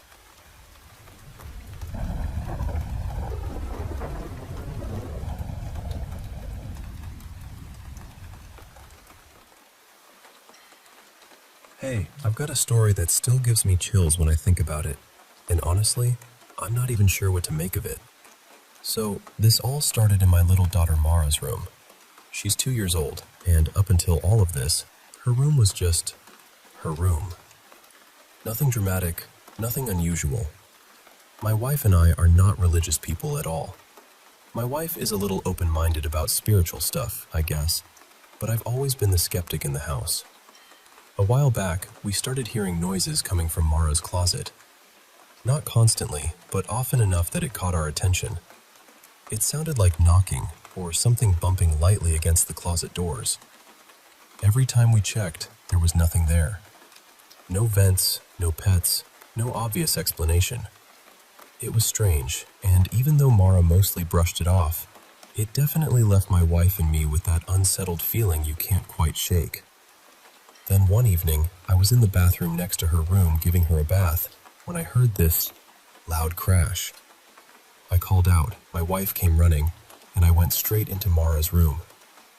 A whole stack of books had fallen from a high wall shelf onto the floor. Now, these weren't books loosely stacked on a ledge. They were on one of those front-facing nursery shelves where the books sit pretty securely. I even tested it afterward because I wanted a reasonable explanation. I tried to see if they could just slip out on their own, but they really couldn't. And the strangest part was that only the books from the top shelf had come down. The lower shelves were untouched. Those books hadn't even been handled in weeks. After that, things went quiet for a while. No more closet noises, no more weird moments. We actually started to think maybe it had all just been a string of odd but harmless little incidents. Then another night, during bath time again, I heard another crash. This time, I walked into Mara's room and found a framed picture lying flat on her changing table. What made that one so unsettling was how it had been placed before. The frame had been sitting on a shelf above the table, leaning against the wall, and there were several little items in front of it, including a baby monitor camera. But somehow, the picture ended up down on the changing table, while everything else stayed almost exactly where it was. Nothing had been knocked over. Nothing had fallen with it. The camera had shifted just slightly, barely at all. I checked the footage because the camera is motion activated. About 10 minutes earlier, it had recorded me going into the room to put something away. The frame was definitely still on the shelf then. The recording showed me leaving, then it stopped. It didn't catch the picture falling. It only started recording again when I walked back in and found it already down. That really got under my skin. Then came the night that honestly rattled both of us the most. Mara woke up right around 3 a.m. My wife went to get her, and when she brought her into our room, our daughter was completely beside herself. I don't mean normal toddler crying. I mean she was writhing, screaming, sobbing, totally inconsolable. It looked like she was terrified or in pain, and we had never seen her like that before. It felt so intense and so out of character that it genuinely scared us. And then, after all that, she just suddenly wore herself out and fell asleep. The next day she was completely fine, totally normal, laughing, playing, acting like nothing had happened. And there's one more thing. Her room is always colder than the rest of the house. Not a little colder, noticeably colder. The bathroom next door feels normal. The guest room on the other side feels normal. But her room stays several degrees cooler for no clear reason. We even checked with sensors because I started thinking maybe I was imagining it. But no, it really is colder in there. On top of that, she'd also started waking up in the middle of the night for weeks, which was unusual for her because she had always been a great sleeper. And I know this next part sounds dramatic, but when I realized so much of this seemed to center around 3 a.m., I did what everyone does when they're freaked out and sleep deprived. I started searching online. I found all kinds of folklore and religious interpretations tied to that hour, and suddenly, I was connecting dots I probably shouldn't have been connecting. But when you're already unsettled, your mind goes wandering. We live in Santa Fe, New Mexico, and people around here love to talk about the spiritual history of the place, hauntings, old energy, all of that. Our house isn't even especially old, so I keep trying to tell myself there has to be some practical explanation. But I'll be honest with you. When you hear sounds with no source, see things move that really shouldn't move, watch your child react in a way you've never seen before, and feel that chill in the room over and over again,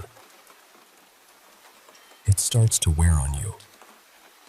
So that's where I am. Part of me wants to explain every bit of it away. Another part of me can't deny how unsettling it has all felt while we were living through it. And I still don't know what to think.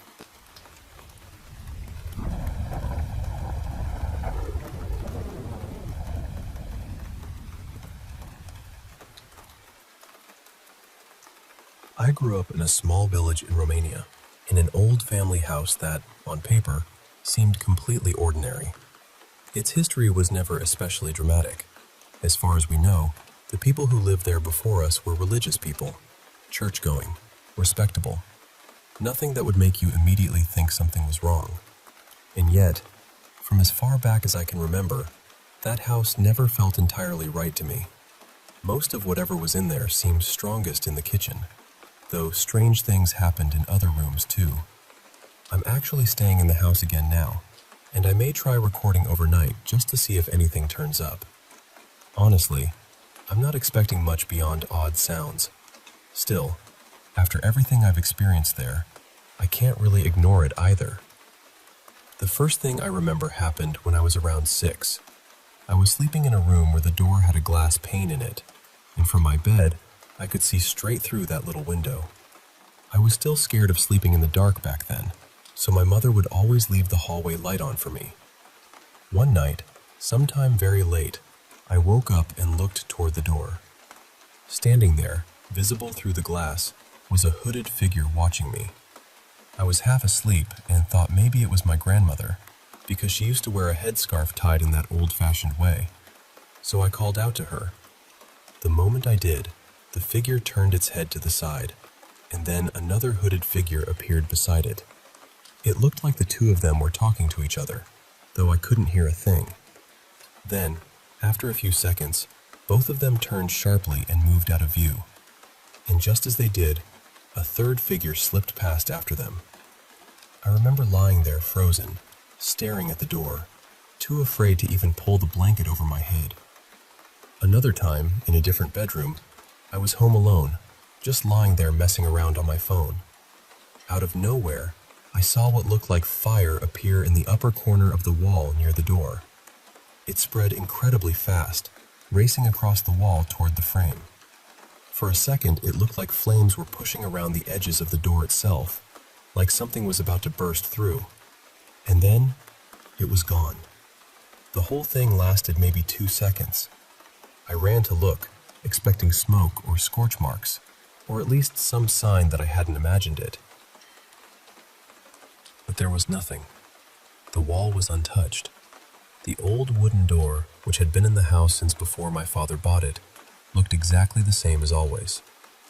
That same door was involved in something else that I still can't explain. Again, I was alone in the house, sitting on the bed with my phone, when the door suddenly started shaking hard. Not a gentle rattle either. I mean, violent, aggressive shaking, like someone on the other side was trying to force their way in.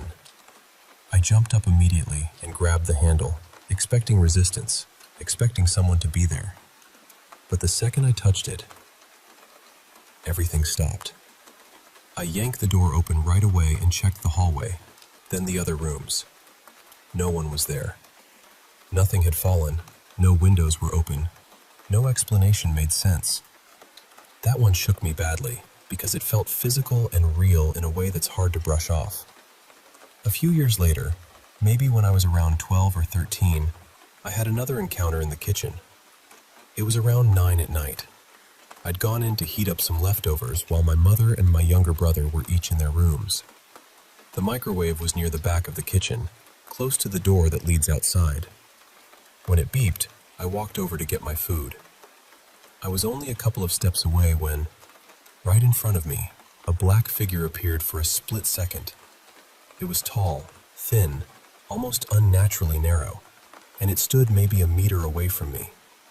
It vanished so quickly that part of me wanted to call it a trick of the eyes. But I know what I saw, and I remember exactly how cold my whole body felt in that moment. What unsettles me even more is that it wasn't just me. My little brother, who's a bit younger, eventually admitted that he'd had his own experiences too. He told me he'd heard whispering in the kitchen when nobody else was there. He also said that once, while he was in the bathroom, he looked toward the little window in the door and saw a dark figure standing outside, staring in. The strangest thing he described was seeing, from the corner of his eye, what looked like a long, dark shape sitting upright on one of the beds, so tall it nearly reached the ceiling. He said it leaned slightly, as if it were watching. And then there's everything else. The smaller things. The things that sound less dramatic when you say them out loud, but add up over time until the whole house feels wrong. There were nights when I'd catch what looked like faces or human shapes hovering above me just before sleep. I used to try recording sounds in the house, hoping for something clear enough to prove I wasn't imagining it all. Most of the time, the only things I caught were strange voices, breathing, or noises that didn't belong there. I know how this sounds. I really do. And I'm not asking anyone to believe every word automatically. I'm just telling you what happened in that house, as honestly as I can. Maybe there's an explanation for all of it. Maybe there isn't.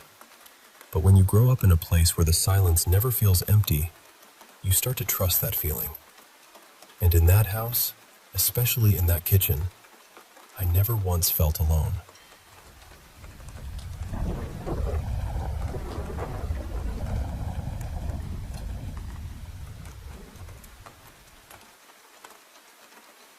You know, I grew up in a house with a kind of history that seemed to cling to the walls.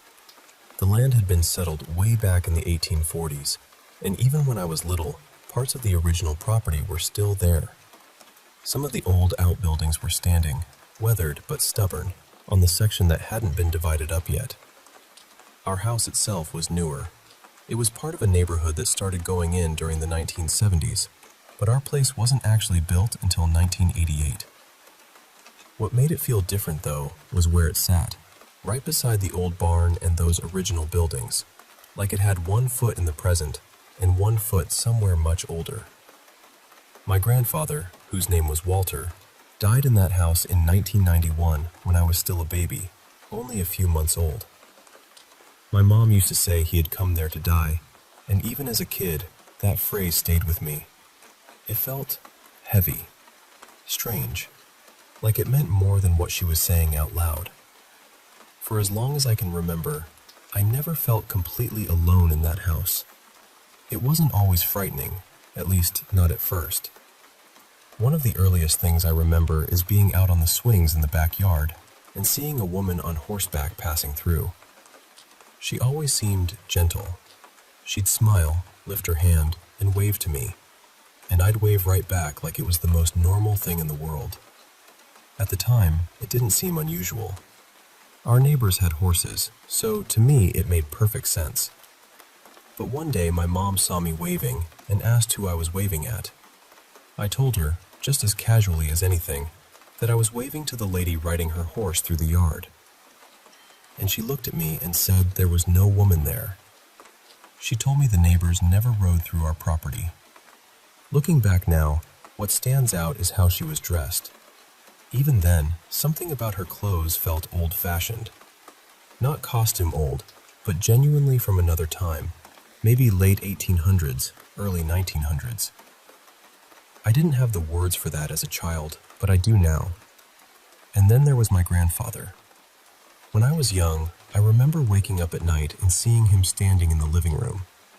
He looked faint, almost translucent, but recognizable. Just there, quiet, watching. I was so scared of seeing him that whenever I had to cross the living room to get to my parents' room at night, I'd shut my eyes and hurry through, hoping that if I couldn't see him, maybe he wouldn't be there. Years later, my mom admitted that she'd experienced things too. She told me she believed he had stayed behind in some way. At one point, 2 different mediums came through the house at different times, and both of them mentioned an older man's spirit attached to the property. I know how that sounds, I really do. And even now, part of me resists it. But there were other moments too, things that are harder to explain away.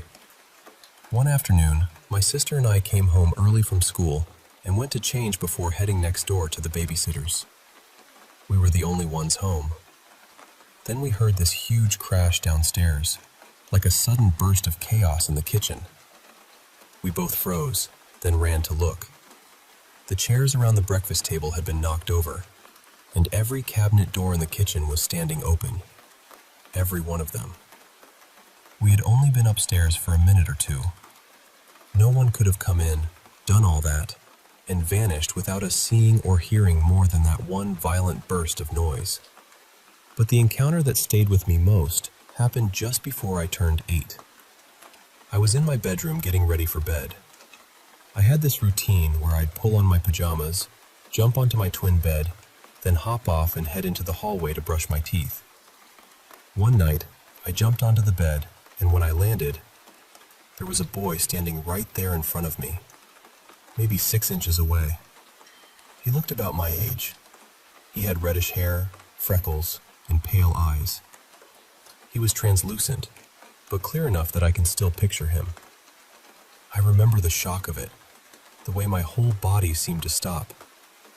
It was only a second, maybe less, and then he was gone. After that, sleeping in that room became almost impossible. For a long time, I'd sleep in the family room instead, or on the floor in my parents' bedroom, anywhere but there.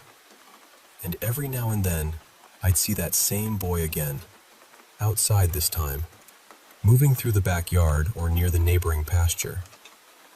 He never spoke. He never came toward me.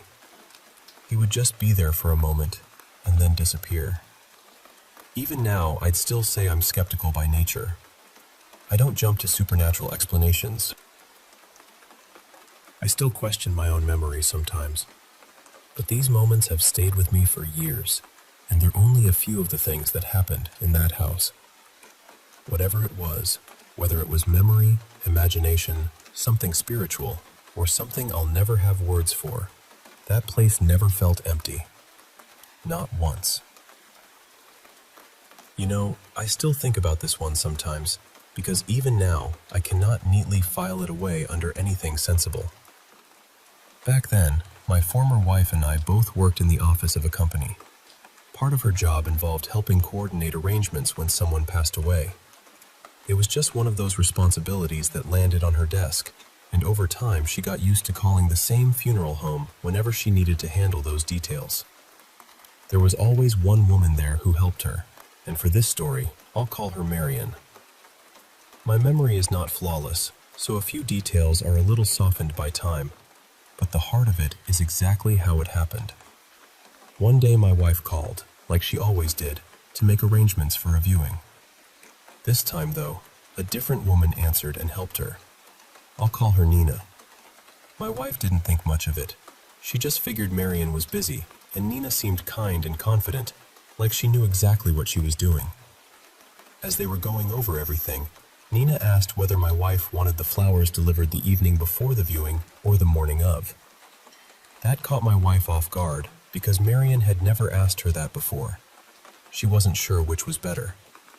Nina told her, very matter-of-factly, that since the viewing was going to be fairly early, it might be safer to have the flowers brought in the night before, so there wouldn't be any delays.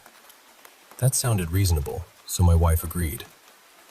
A little later that same day, Marion called her, and right away, Marion sounded puzzled, maybe even a little irritated. She asked why the flowers were being delivered the night before. My wife explained that Nina had suggested it. Marion told her no, that was a mistake, that flowers should not sit overnight because by morning they could start to droop and look tired. She said it would be much better to have them delivered the day of the viewing. So my wife said, "All right, let's change it." Marion told her she'd take care of it, and that was that. Then, the next day, Nina called to go over a few final details.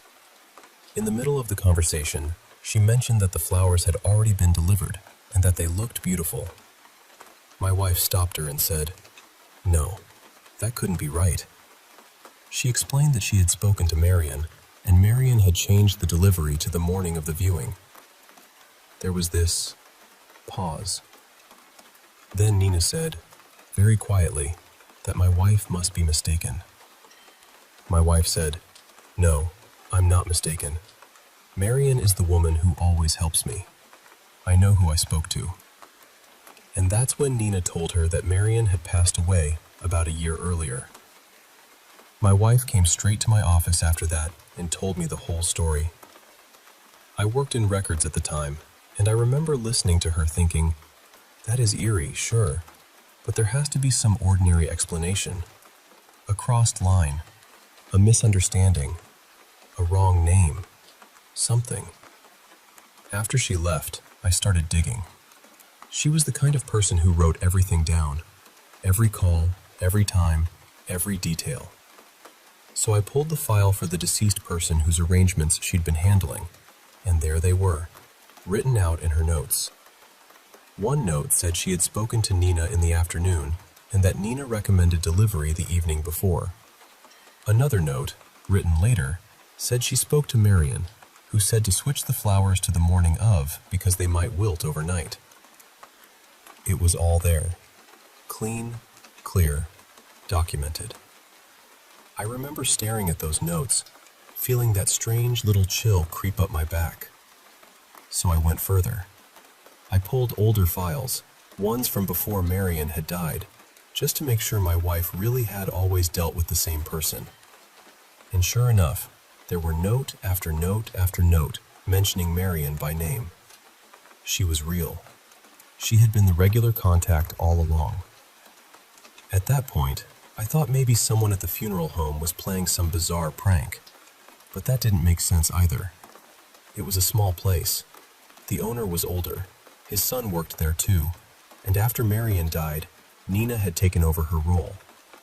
It didn't feel like the kind of place where anyone would do something cruel or theatrical like that. So I looked online and found Marion's obituary. She had, in fact, worked at that funeral home, and she had, in fact, died the year before.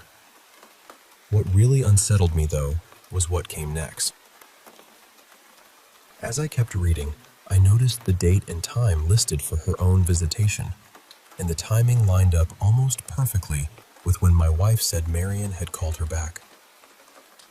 That was the moment that got me.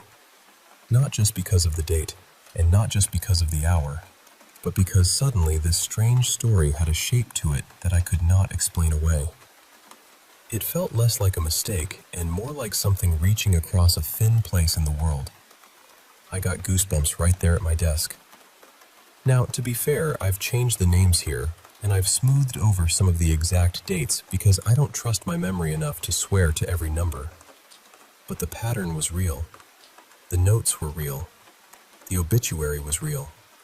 And the timing was close enough to stop me cold. I still do not have a tidy explanation for it.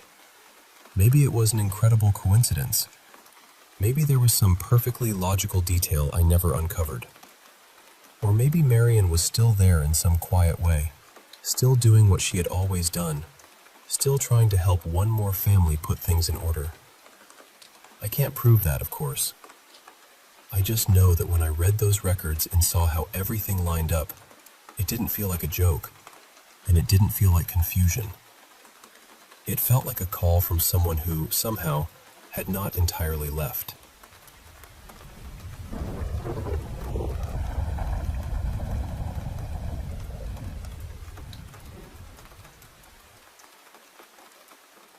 You know, I still think about this one sometimes, because even now, I cannot neatly file it away under anything sensible. Back then, my former wife and I both worked in the office of a company. Part of her job involved helping coordinate arrangements when someone passed away. It was just one of those responsibilities that landed on her desk, and over time she got used to calling the same funeral home whenever she needed to handle those details. There was always one woman there who helped her, and for this story, I'll call her Marion. My memory is not flawless, so a few details are a little softened by time, but the heart of it is exactly how it happened. One day my wife called, like she always did, to make arrangements for a viewing. This time, though, a different woman answered and helped her. I'll call her Nina. My wife didn't think much of it. She just figured Marion was busy, and Nina seemed kind and confident, like she knew exactly what she was doing. As they were going over everything, Nina asked whether my wife wanted the flowers delivered the evening before the viewing or the morning of. That caught my wife off guard because Marion had never asked her that before. She wasn't sure which was better. Nina told her, very matter-of-factly, that since the viewing was going to be fairly early, it might be safer to have the flowers brought in the night before so there wouldn't be any delays. That sounded reasonable, so my wife agreed. A little later that same day, Marion called her, and right away, Marion sounded puzzled, maybe even a little irritated. She asked why the flowers were being delivered the night before. My wife explained that Nina had suggested it. Marion told her no, that was a mistake, that flowers should not sit overnight because by morning they could start to droop and look tired. She said it would be much better to have them delivered the day of the viewing. So my wife said, all right, let's change it. Marion told her she'd take care of it, and that was that. Then the next day, Nina called to go over a few final details. In the middle of the conversation, she mentioned that the flowers had already been delivered and that they looked beautiful. My wife stopped her and said, no, that couldn't be right. She explained that she had spoken to Marion, and Marion had changed the delivery to the morning of the viewing. There was this pause. Then Nina said, very quietly, that my wife must be mistaken. My wife said, no, I'm not mistaken. Marion is the woman who always helps me. I know who I spoke to. And that's when Nina told her that Marion had passed away about a year earlier. My wife came straight to my office after that and told me the whole story. I worked in records at the time, and I remember listening to her thinking, that is eerie, sure, but there has to be some ordinary explanation. A crossed line, a misunderstanding, a wrong name, something. After she left, I started digging. She was the kind of person who wrote everything down. Every call, every time, every detail. So I pulled the file for the deceased person whose arrangements she'd been handling. And there they were, written out in her notes. One note said she had spoken to Nina in the afternoon, and that Nina recommended delivery the evening before. Another note, written later, said she spoke to Marion, who said to switch the flowers to the morning of because they might wilt overnight. It was all there. Clean, clear, documented. I remember staring at those notes, feeling that strange little chill creep up my back. So I went further. I pulled older files, ones from before Marion had died, just to make sure my wife really had always dealt with the same person. And sure enough, there were note after note after note mentioning Marion by name. She was real. She had been the regular contact all along. At that point, I thought maybe someone at the funeral home was playing some bizarre prank, but that didn't make sense either. It was a small place. The owner was older. His son worked there too, and after Marion died, Nina had taken over her role. It didn't feel like the kind of place where anyone would do something cruel or theatrical like that. So I looked online and found Marion's obituary. She had, in fact, worked at that funeral home, and she had, in fact, died the year before. What really unsettled me, though, was what came next. As I kept reading, I noticed the date and time listed for her own visitation, and the timing lined up almost perfectly with when my wife said Marion had called her back. That was the moment that got me. Not just because of the date, and not just because of the hour, but because suddenly this strange story had a shape to it that I could not explain away. It felt less like a mistake, and more like something reaching across a thin place in the world. I got goosebumps right there at my desk. Now, to be fair, I've changed the names here, and I've smoothed over some of the exact dates because I don't trust my memory enough to swear to every number. But the pattern was real. The notes were real. The obituary was real. And the timing was close enough to stop me cold. I still do not have a tidy explanation for it. Maybe it was an incredible coincidence. Maybe there was some perfectly logical detail I never uncovered. Or maybe Marion was still there in some quiet way, still doing what she had always done, still trying to help one more family put things in order. I can't prove that, of course. I just know that when I read those records and saw how everything lined up, it didn't feel like a joke, and it didn't feel like confusion. It felt like a call from someone who, somehow, had not entirely left.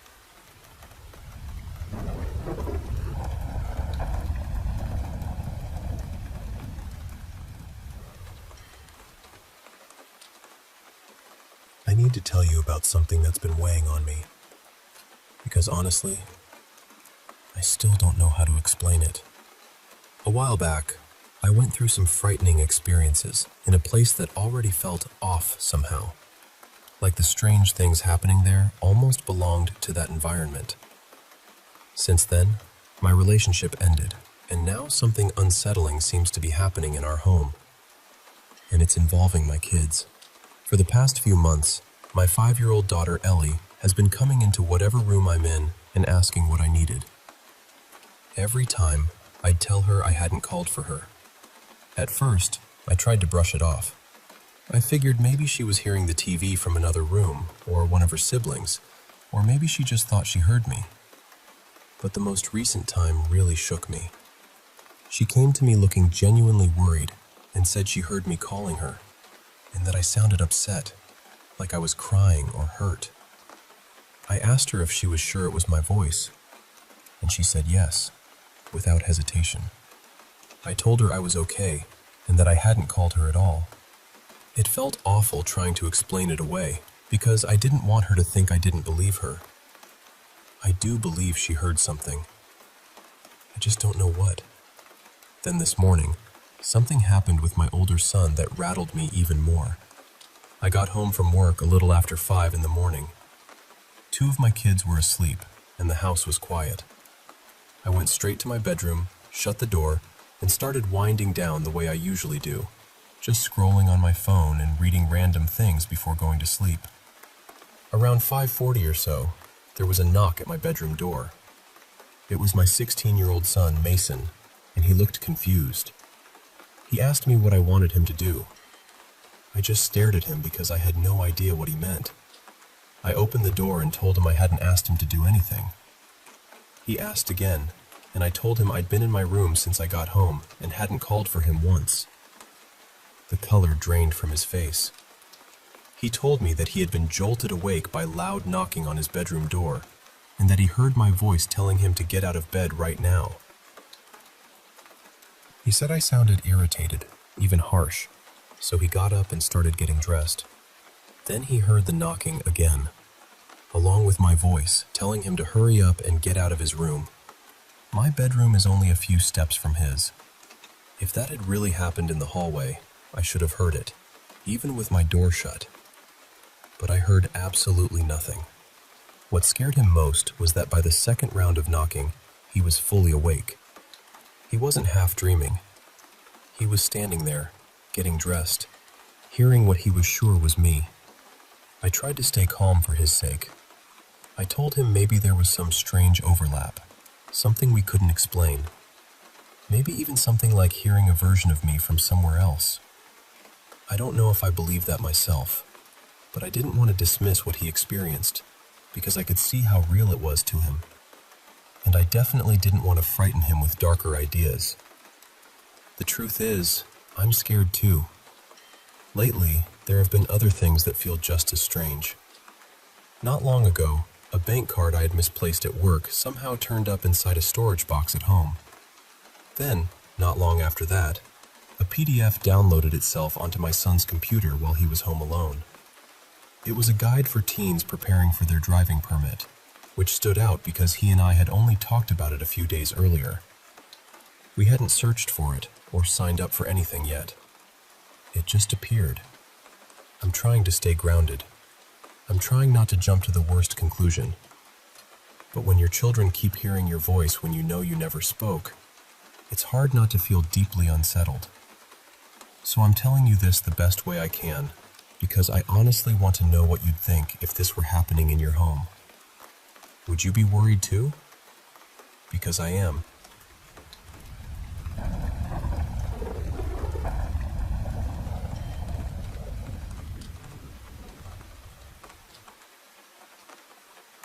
So, before I tell you what happened that night, I should give you a sense of the place, because honestly, the building itself feels like part of the story. It's an old building, older than anyone I know can fully trace, definitely standing well before 1915. It's huge, the kind of place that seems to keep unfolding the longer you work there. The second and third floors are packed with old offices, most of them sitting empty almost all the time. And there's a big function hall upstairs that we rent out now and then. On the main floor, there's this large bar, and that's where I spend most of my shifts. Down below, there's a basement with a couple of old classroom-style rooms, another smaller event space, and a handful of storage rooms that always feel a little forgotten. There's also this separate lower level near the bar that isn't even connected to the rest of the basement. That area has always unsettled me. It's dim, cramped, and there are these strange blocked-off doorways, sealed over with concrete. Some of the doors are heavy solid metal, leading into these tiny, dark rooms. I was told years ago they may have been used as shelters. There's also a story that's been passed around by some of the longtime regulars, people who've been coming in since long before I ever worked there. They all tell it almost the exact same way. Supposedly, sometime in the late 80s, a man tried to force his way inside after hours, and an off-duty police officer who happened to be in the building shot him. No one I know has ever been able to fully prove it, but what's strange is how consistent the story is every time it's told. The part that gets to me most is that people say it happened in the area that's now the women's restroom. And I'll just say this, that corner of the bar has always felt off. Anyway, the thing I really wanted to tell you about happened just a few hours before I finally sat down to talk about it. I was closing up for the night, and there was one regular still hanging around after we'd officially shut down. His name's Darren. He's one of those kind, familiar faces, the kind of customer who doesn't just take up space, but actually helps when you're trying to get through the end of a long shift. He asked if I could call him a cab, and while he was waiting, he offered to wipe down a few tables for me. So we were both cleaning, maybe 15 minutes, maybe a little more, when we heard a knock at the front door. Now, that wasn't unusual by itself. Cab drivers who pick people up after closing sometimes knock because the doors are locked and they know we're inside. Darren and I were both close to the entrance, so we got there almost immediately and stepped outside within seconds. The cab was already sitting out front, maybe 50 or 60 feet from the door, and the driver was back in his seat. I remember looking at him and saying something like, "Wow, you moved fast." And he gave me this confused look and said, "What are you talking about?" I told him I figured he must have knocked and then hurried back to the car. But he just shook his head and said, "No, I didn't knock. I was actually about to call and let you know I was here." I asked him if he was serious. Then I asked him again. I even asked if someone else had been standing nearby and knocked instead. He said no. He told me he'd been sitting there alone for at least a minute and hadn't seen anyone near the entrance. I knew the driver pretty well, and he was not the kind of person who'd play around with something like that. Darren and I just stood there staring at each other because we had both heard it. Clear as day. Not a creak, not some vague sound. A knock. Firm and unmistakable. And we were right by the door. We would have seen someone if anyone had actually been there. After Darren left, I had to go back inside and finish closing on my own, and I'm not going to pretend I was calm about it. I was rattled. My nerves were already shot because that wasn't even the first strange thing I'd experienced working there. I tried to push through and finish as fast as I could. I went into the kitchen to make sure everything was off and cleaned down. I'd only been in there maybe 20 seconds when I heard the sound of bar stools scraping across the floor. It's such a specific sound. If you've worked in a bar long enough, you know it instantly. There was no confusing it with anything else.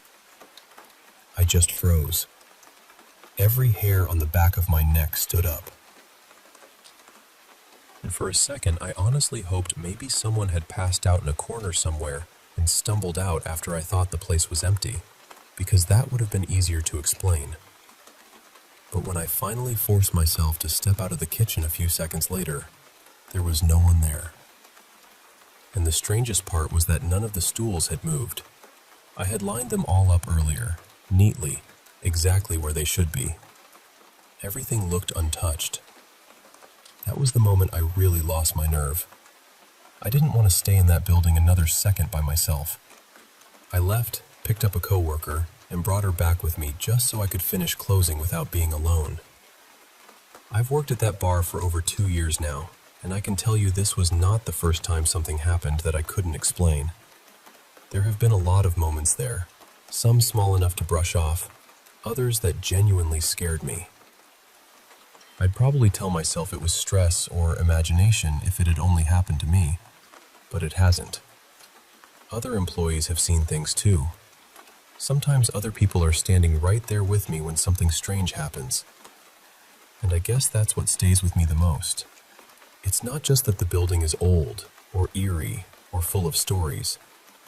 It's that every now and then, it feels like something inside it wants to be noticed.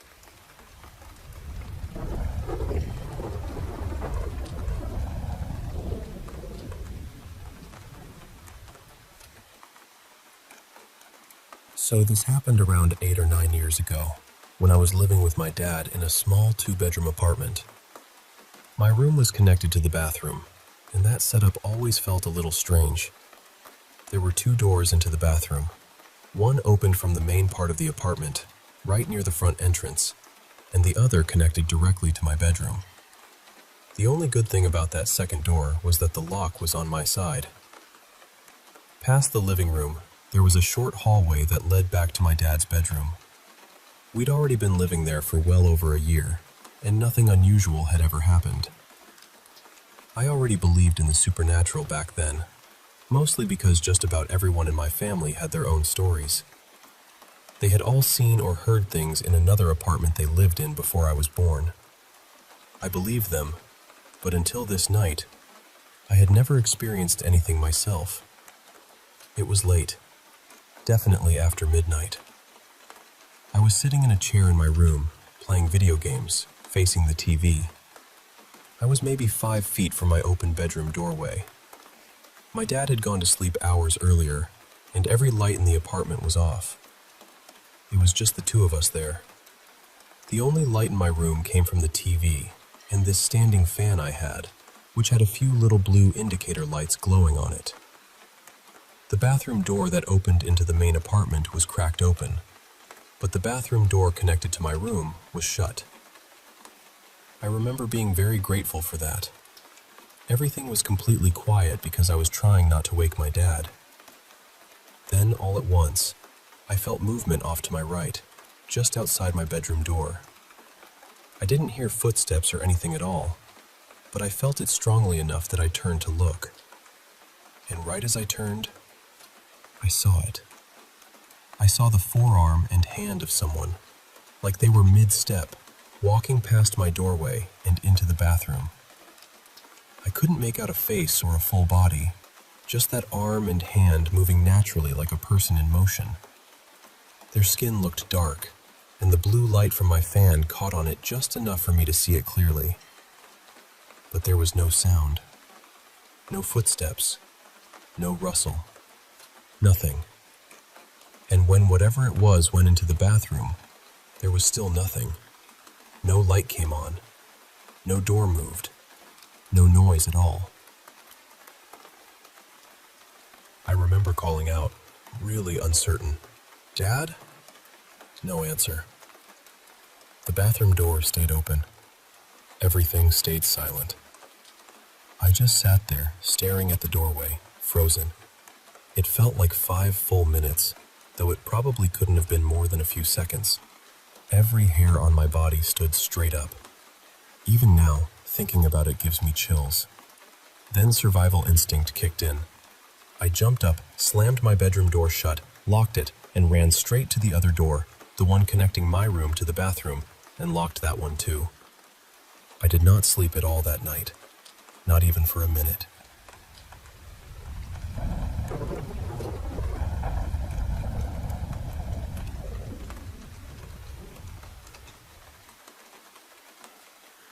This happened around 16 years ago, and I still remember it with that strange, heavy clarity some nights leave behind.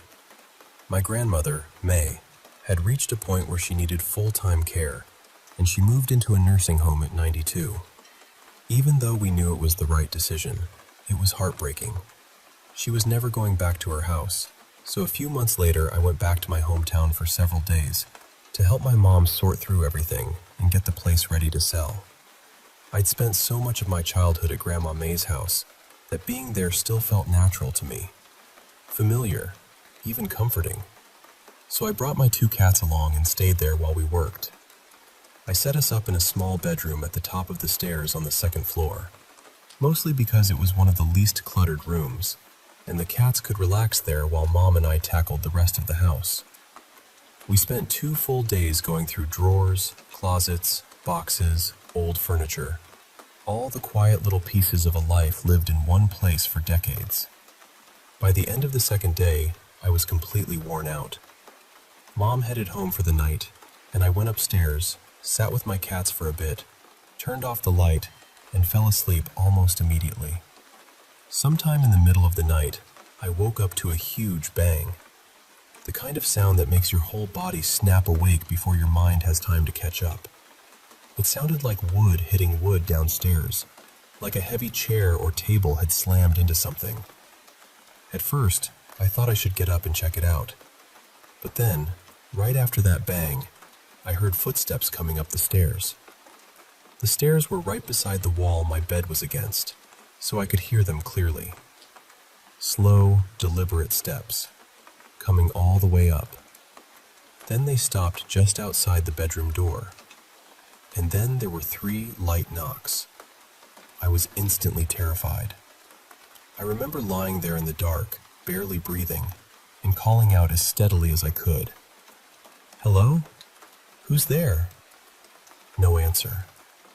For a second, I tried to convince myself I'd dreamed it, that maybe I was still half asleep and none of it had really happened.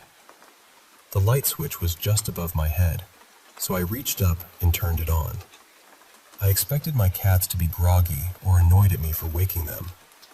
Instead, both of them were sitting close together, shoulder to shoulder, staring straight at the bedroom door with their eyes wide open, not looking at me at all. Just fixed on that door. That was the moment I knew I hadn't imagined anything. And honestly, that was not the confirmation I wanted. My phone was charging in another room because my cats were young then and had a talent for knocking cords loose. So there I was, stuck upstairs, looking at 2 cats who were clearly just as uneasy as I was.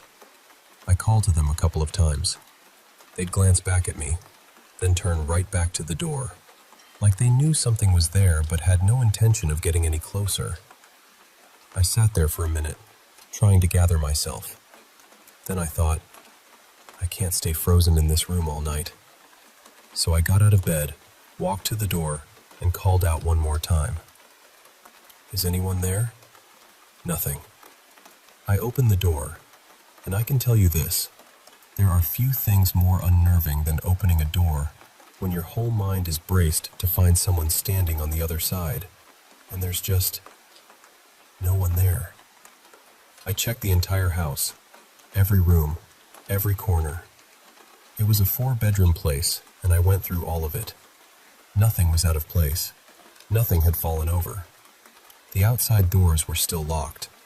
There was no sign that anyone had been inside at all. Eventually, I went back upstairs and got back into bed. People always ask me how I managed to sleep after that. And the truth is, I think the fear burned through me so hard that once it let go, I just crashed. Pure adrenaline and exhaustion. Nothing else happened the rest of the night. The next morning, Mom came over with breakfast, and while we were getting ready to start another long day of sorting through things, I told her everything. I was expecting her to smile politely and tell me I'd been overtired. Instead, she said, very calmly, "When we visit Grandma today, you should tell her that story." I laughed and said, "Why? So she can make fun of me?" Mom just said, "No, just tell her." That got my attention. So later that day, we went to see Grandma May. We sat and talked for a while, just chatting, and then Mom turned to her and said, "Mom, Rowan has something to tell you about last night." The second Mom said it, I could tell by her tone that this wasn't random. Grandma looked right at me, and I started explaining what had happened. I barely got to the part where I said, "I woke up to this really loud sound," before she interrupted me and said, "Wood slamming into wood?" I just stared at her. Then she asked, "Did you see him?" And I said, "See who?" She answered, "The old man in the overalls." I remember looking from Grandma to Mom and back again, completely stunned. And that was when they finally told me that Grandma had experienced things in that house for years. Not just odd noises, but full-body apparitions. Footsteps, figures, strange moments that had become almost familiar to her. She even told me that once she'd seen the old man and followed him toward the bathroom, asking where he was going. He told her, "To fix the car." She said she told him there wasn't any car in the bathroom, but he walked in anyway and disappeared. Grandma had kept most of it to herself because she didn't want people thinking she'd lost her mind. A few days later, more family came to help finish clearing out the house, and I told the story again. That's when my uncles started sharing their own memories. Shadowy figures upstairs, strange shapes in the hallway. My younger uncle said he used to sleep on the couch because being upstairs at night unsettled him so badly. What gets me is that I stayed in that house all the time when I was a kid. Weekends, holidays, random visits, you name it. And I never had a single paranormal experience there. Not one. So part of me has always wondered if whatever was in that house waited until I was older. Or maybe it was because Grandma had been gone for a while, and I was suddenly there in her place, moving through the rooms, sorting through her things, changing the rhythm of the house. Maybe something noticed. Maybe it wanted to know who I was. The house was sold years ago, and as far as I know, it's still standing. And I'll be honest with you, I've often wondered whether the people living there now have stories of their own. Because after that night, I have a hard time believing I was the last one to hear footsteps on those stairs.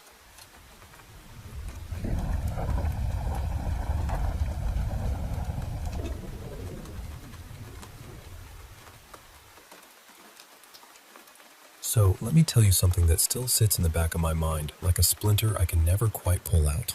This happened about 9 years ago, just before I moved away for college. Back then, my boyfriend, 2 close friends, and I used to drive from Chicago up to Milwaukee pretty often for EDM shows on the weekends. It felt normal then, you know? We were young, broke, always a little reckless, and absolutely convinced that being tired was the same thing as being invincible. On this particular Friday, I drove us up after class. We got there sometime around early evening, maybe a little after 6, and we left the venue before midnight. Usually, on trips like that, we'd figure out a place to stay. Nothing fancy, just enough to sleep for a few hours before heading back. But that night, for whatever reason, we decided not to get a hotel. I think part of it was money, part of it was us being dumb and overconfident, and part of it was just assuming we'd figure it out. Our brilliant plan was to nap in my car for a bit and then drive home. The problem was, There really was not a safe or comfortable place to do that. We spent what felt like forever trying to make it work, moving the seats around, cracking windows, talking ourselves into being able to sleep, but nobody really could. So sometime in the middle of the night, maybe around 2:30 or 3, we gave up and decided to head back to Chicago instead. The plan was that I'd drive part of the way, then we'd switch off. My boyfriend at the time, I'll call him Mason, was going to take over for the second half. We made a couple stops, switched drivers once or twice, grabbed gas not too far outside the city, and eventually got back to Chicago. We parked outside Mason's apartment building just before dawn, maybe around 4:30 or so. At that point, all four of us were exhausted, but not ready to get out of the car yet. We started passing around my phone, looking through concert videos and blurry photos, laughing at how bad some of them were, replaying little moments from the night. And then came the part that changed everything. While we were all huddled over my phone watching a video, someone knocked on the window. It scared all of us half to death. It was Mason's mom. She worked nights, so seeing her out there in the dark made sense at first. She looked at us, kind of puzzled but calm, and asked how the concert was, how the drive back went, whether we were hungry or tired. We told her, yeah, we were wiped out. Then she asked, almost casually, why we'd stayed in the car so long. Mason shrugged and said we were just looking through pictures and videos from the concert. And I still remember what she said next. She looked at us and said, "Did it really take you 2 days to look at pictures and videos?" At first, none of us even understood what she meant. We asked her what she was talking about, and she said, completely seriously, "You guys have been out here since Friday night. It's Sunday evening." I cannot properly describe the feeling that hit that car. It was instant panic. Not dramatic, not theatrical, just pure confusion. All four of us started talking over each other, asking her the same questions in different ways, hoping one of them would somehow crack the whole thing open and make it make sense. Why hadn't she said something earlier?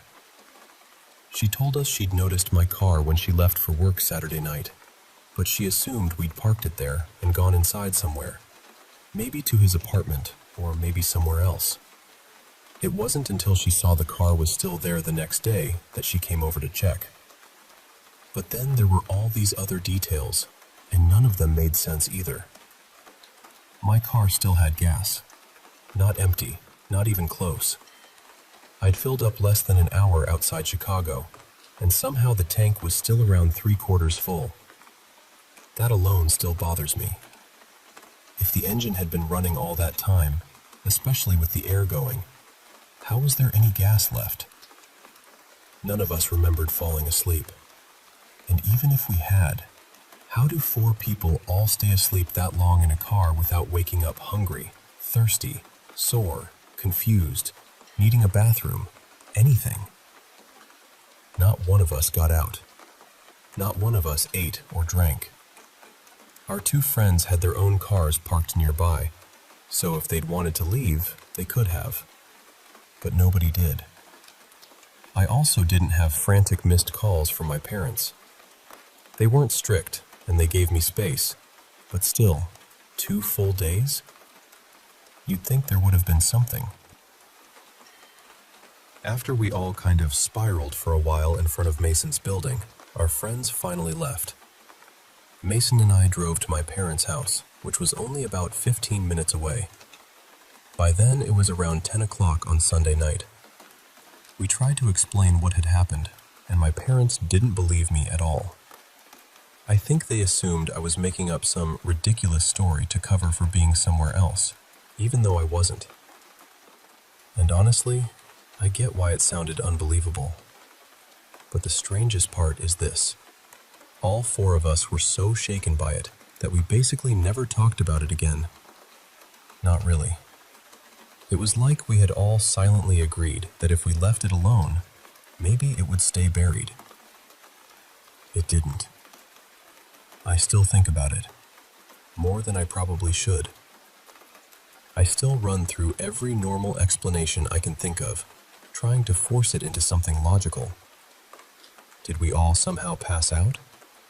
Was there something wrong with us physically? Did exhaustion do something bizarre to our sense of time? Was it some shared blackout, some strange psychological thing, some medical explanation nobody caught? Or was it something I still don't have words for? I know how this sounds when I say it out loud, but I'm telling you exactly the way I remember it, and that's what unsettles me most. It doesn't feel like a dream. It doesn't feel fuzzy. It feels real. Just impossible. And even now, part of me still wants to call those 3 people and ask, do you still think about that weekend too? Or am I the only one still haunted by it?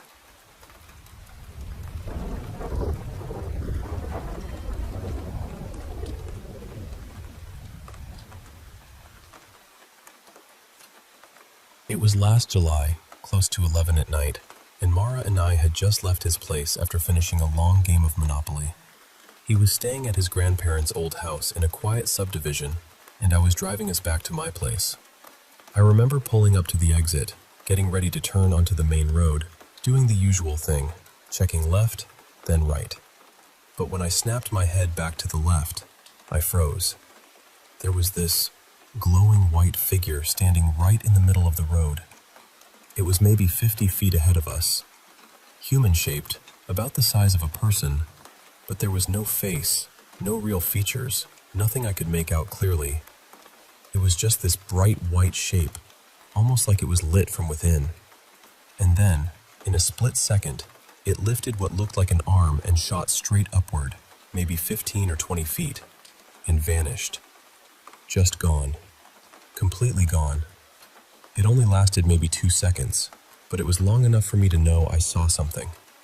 There weren't any cars coming, it was dark, and there was nothing around that could have caused some kind of reflection.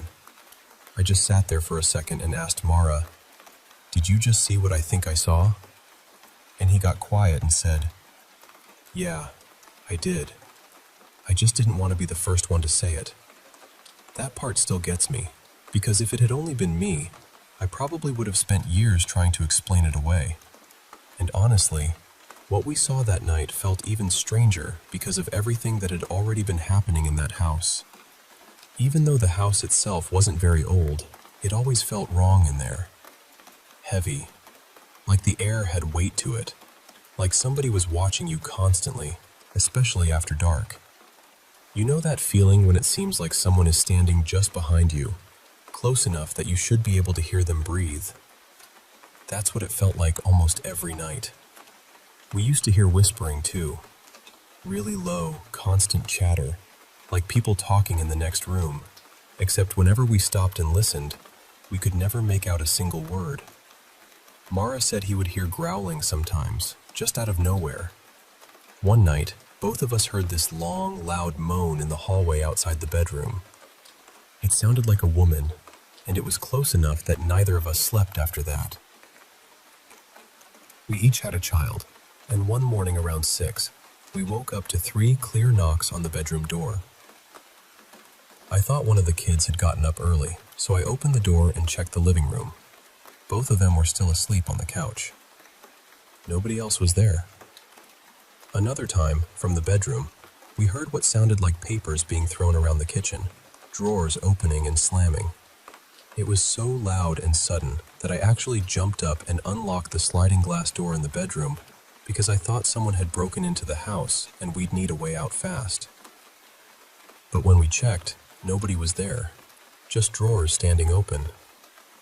Mara also told me that one night he walked out of the bedroom and saw a tall black figure near the kitchen. He said it sort of stepped out from the darkness and then disappeared right in front of him. It all got so intense that we started making a habit of leaving before it got dark and staying at my place instead.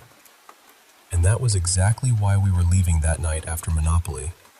We'd looked at the time, realized how late it was, and basically rushed out of there because neither of us wanted to spend another night in that house.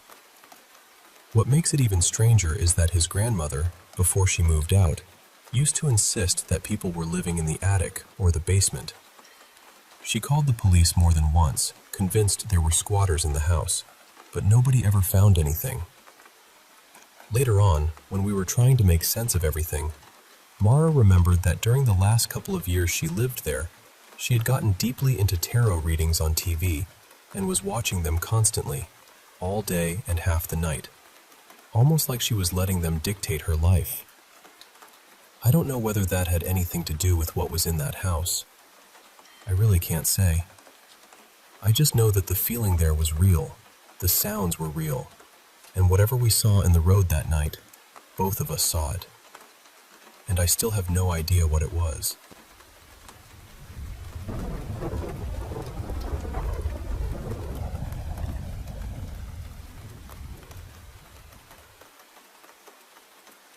This happened in 2000, and I still swear every word of it is true. At the time, my first wife and I had separated, and we were in the middle of a divorce. I was living by myself in the house we'd shared, and to be honest, it was a lonely, heavy sort of season. One night, I went out for drinks with a couple of friends and made it home sometime around 2 in the morning. I'd had more than enough, and when I got back, the house was completely quiet. I turned on the television, dropped into my old armchair, and lit a cigarette. I must have drifted off without realizing it. Then, out of nowhere, I heard this voice explode right beside my ear, on my right side. It shouted, "Wake up!" I'm telling you, it wasn't like hearing someone call from across the room. It felt close, immediate, powerful. I jumped straight out of that chair in total confusion, half asleep and panicking, trying to figure out who on earth had spoken. And then I felt the heat. While I'd been dozing, the cigarette had slipped from my hand and fallen onto my chest. It had been burning into my jumper, smoldering away until the fabric had just started to catch fire. I slapped at the flames, yanked the jumper off, and then rushed through the entire house, room by room, convinced someone had to be there. But there was nobody. I was completely alone. Eventually, I came back to the living room, still shaken, my heart pounding. The smell of smoke was hanging in the air, and there on the floor was the cigarette, beside my scorched, ruined jumper. Everything about it was real, plain as day. But the voice, that was the part I couldn't explain. Even now, I can still hear it in my mind, and it still gives me chills. The way I describe it never quite captures it properly. It started low, almost like a deep rumble, and then built into something forceful and commanding, until it hit with this overwhelming urgency. I don't like to think too much about what could have happened if it hadn't woken me. Up until then, I'd always thought of myself as a practical, level-headed skeptic. But after that night, I became much more open to the idea that there may be things in this world we simply can't explain. There's one more detail I always feel is worth mentioning. My father had died of cancer only a few months before this happened. I can't say it was him. I honestly don't know, but I can't help noting it. My dad, Raymond, had spent many years as an army sergeant. He never once raised his voice at me, not in all the years I knew him. But I knew from others that he was deeply respected, and when he spoke, people listened. So no, I'm not saying it was him, but I've never forgotten that voice.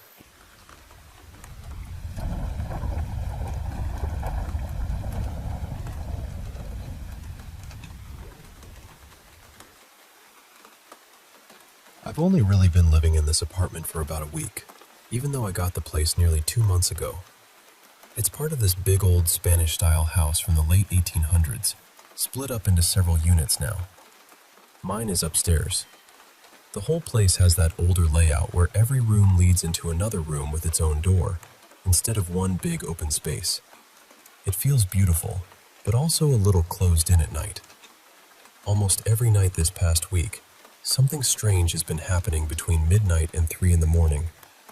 The first time I heard it, It sounded like someone stomping twice with the heel of a shoe. Not loudly, but enough to make me freeze.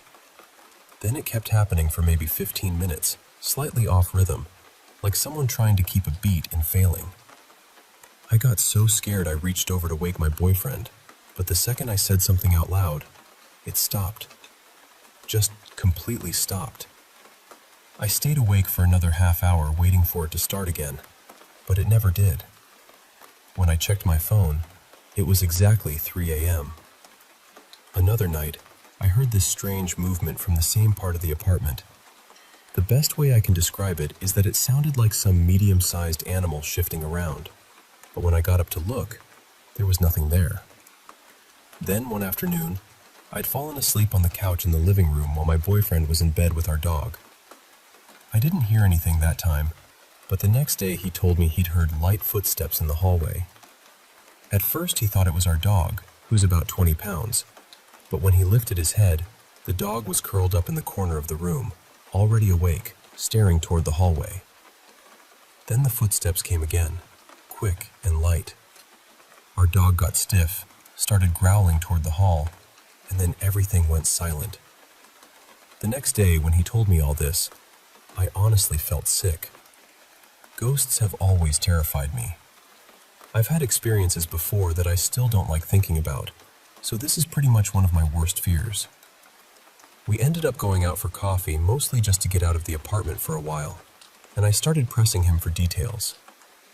I asked what the footsteps sounded like, where they seemed to be coming from, how heavy they were. He didn't really want to say it, but finally he admitted he thought it might be a young boy. When I asked why, he told me he'd actually been noticing strange things ever since he moved in about a month earlier. He just hadn't wanted to scare me. He said there had been noises at night more than once. Footsteps, little sounds, things he couldn't explain. One night, he was sleeping on the couch during this awful heat wave when it had been over 100 degrees every day, and since the apartment has no air conditioning, it was miserable inside. He woke up around 2 a.m. because he felt like someone was watching him. And even though it had been unbearably hot, the room had turned cold. He didn't see anyone, but he said he felt something there with him. He told me he thought it was a child because whatever presence he sensed felt short, and the footsteps sounded small, like a kid pacing through the hallway. Then last night, things got even harder to brush off. We were sitting in the living room watching TV around midnight when the nightlight in the kitchen started flickering. Not just once or twice, but on and off for 10 straight minutes. I finally said out loud, "Please stop." And it did, immediately. We went to bed around 1 a.m., and not long after that, I heard this scuttling sound behind the hallway door that leads toward the kitchen. My bedroom itself doesn't have its own door, but there's a short hallway attached to it, and that hallway does.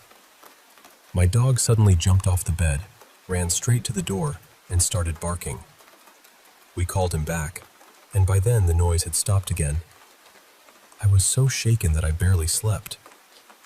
I kept drifting off and waking back up, and every time I started to relax, I'd hear something again from behind that door.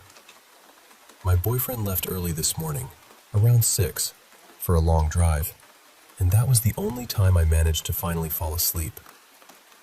When I woke up around 9, I noticed my closet door was standing open.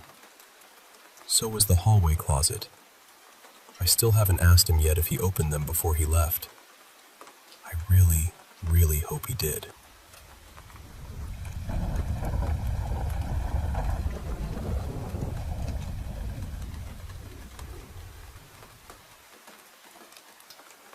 Before I get into the strange part, I should say this first.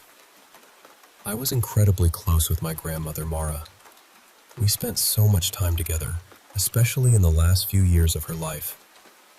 Then I went overseas for 6 months, and she passed away just days before I was supposed to come home. When I finally got back, it was late, around 2 in the morning. The airport was closer to my grandmother's house than my own place, so I stayed there that first night. My sister, Elise, her husband, and their baby were there too because of the funeral.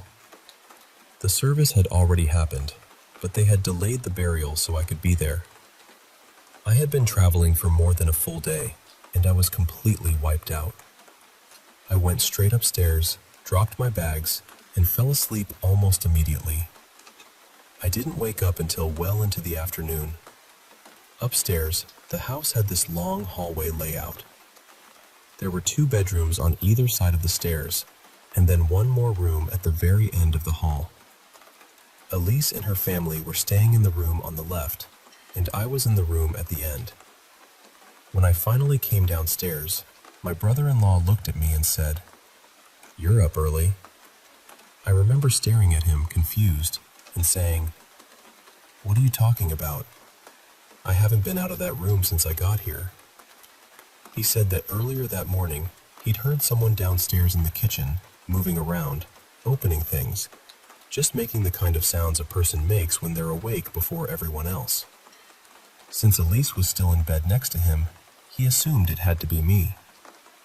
I didn't think much of it at first.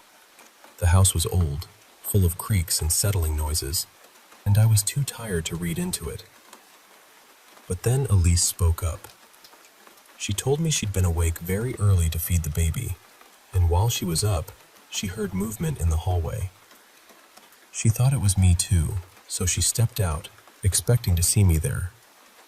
Instead, she said she saw something she still couldn't really explain.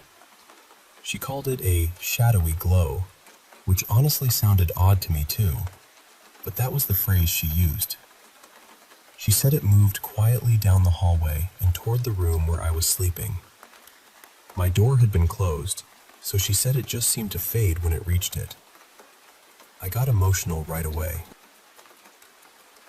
And then Elise looked at me and said, very gently, "I think that was Grandma saying goodbye to you." The reason that hit me so hard is because my last real moment with my grandmother hadn't been peaceful.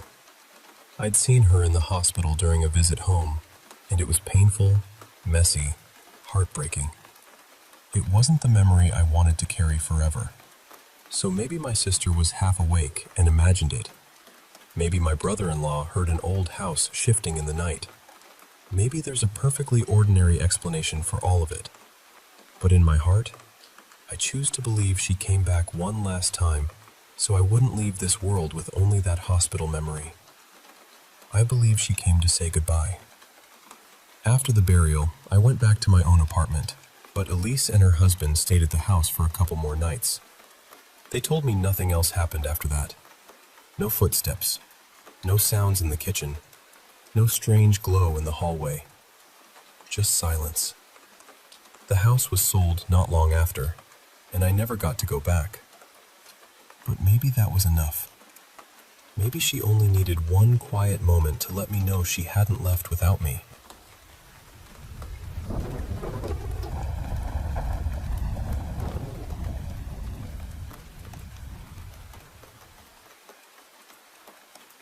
I work in a dental practice that's spread across 3 floors, and lately, a few things have happened that none of us can quite explain.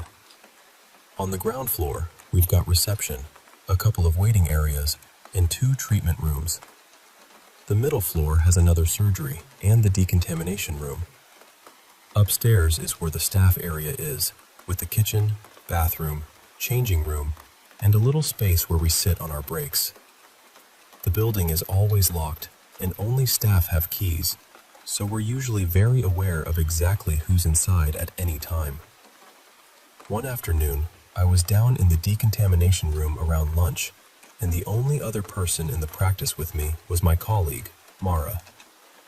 She's the kind of person who never believes in anything paranormal, not even a little bit. I was standing by the window, absent-mindedly watching the cars leaving the car park, when Mara started walking in to ask if I was heading for lunch. Just as she reached the doorway, she heard this low groan right beside her shoulder. She turned to me straight away and asked if I was messing around or making strange noises, but I hadn't said a word. She even said it felt like it came from behind her, not from where I was standing. We laughed it off at the time, but it definitely stuck with us. Then, a few days later, almost all of us were upstairs in the kitchen having lunch. One of our other colleagues, Nina, was still downstairs on reception because she was taking her break later. We were all chatting normally when suddenly we heard someone scream, "Help!" It was so sharp and panicked that every one of us froze. And the strangest part was, it sounded exactly like Nina. Not vaguely like her, but exactly like her. Then it came again, and again. In total, we heard it 5 times, each one urgent and desperate. We all looked at each other, realized we'd all heard the same thing, and ran straight downstairs. When we reached reception, Nina was completely fine, calm, confused, and very much not calling for help. She said she hadn't shouted, hadn't heard anything, and there was no one else in the building. What makes it even stranger is that if the voice had come from outside, she should have heard it more clearly than any of us. But she heard absolutely nothing. We tried to brush that off too, even though it shook all of us a bit. Later, I mentioned it to another colleague who'd been off that day. She told me something she'd seen earlier that same week. She'd arrived very early one morning, just as it was getting light. It was that gray winter kind of morning, where you can still tell the darkness hasn't fully lifted. We sometimes arrive while the cleaners are still there, so she looked up at the windows before getting out of her car to see if anyone was inside. The lights were off, the front gates were padlocked, and there were no cars parked outside, so she assumed the cleaners had already gone. But then, she saw someone standing at the middle floor window, looking out. She said what unsettled her most was that the figure didn't look like a person in shadow. The daylight was strong enough that she should have been able to make out a face or some kind of detail. Instead, it was just a solid dark shape, like a black outline filled in completely. No features. No movement. Just watching from the exact same floor where Mara had heard that groan behind her. Then later that same day, one of our last patients had put his things on a countertop while I was nearby typing up notes. Something suddenly dropped onto the floor. He picked it up, set it back, and a few minutes later it fell again. Then it happened another time. After the 3rd or 4th time, I laughed and said, "Your things really don't want to stay there, do they?" And he smiled and said, "Must be your practice ghost." I remember going cold when he said it, because that room was on the middle floor too, and by then all of us had started quietly noticing the same pattern. Whatever was happening in that building, it always seemed to come back to the middle floor.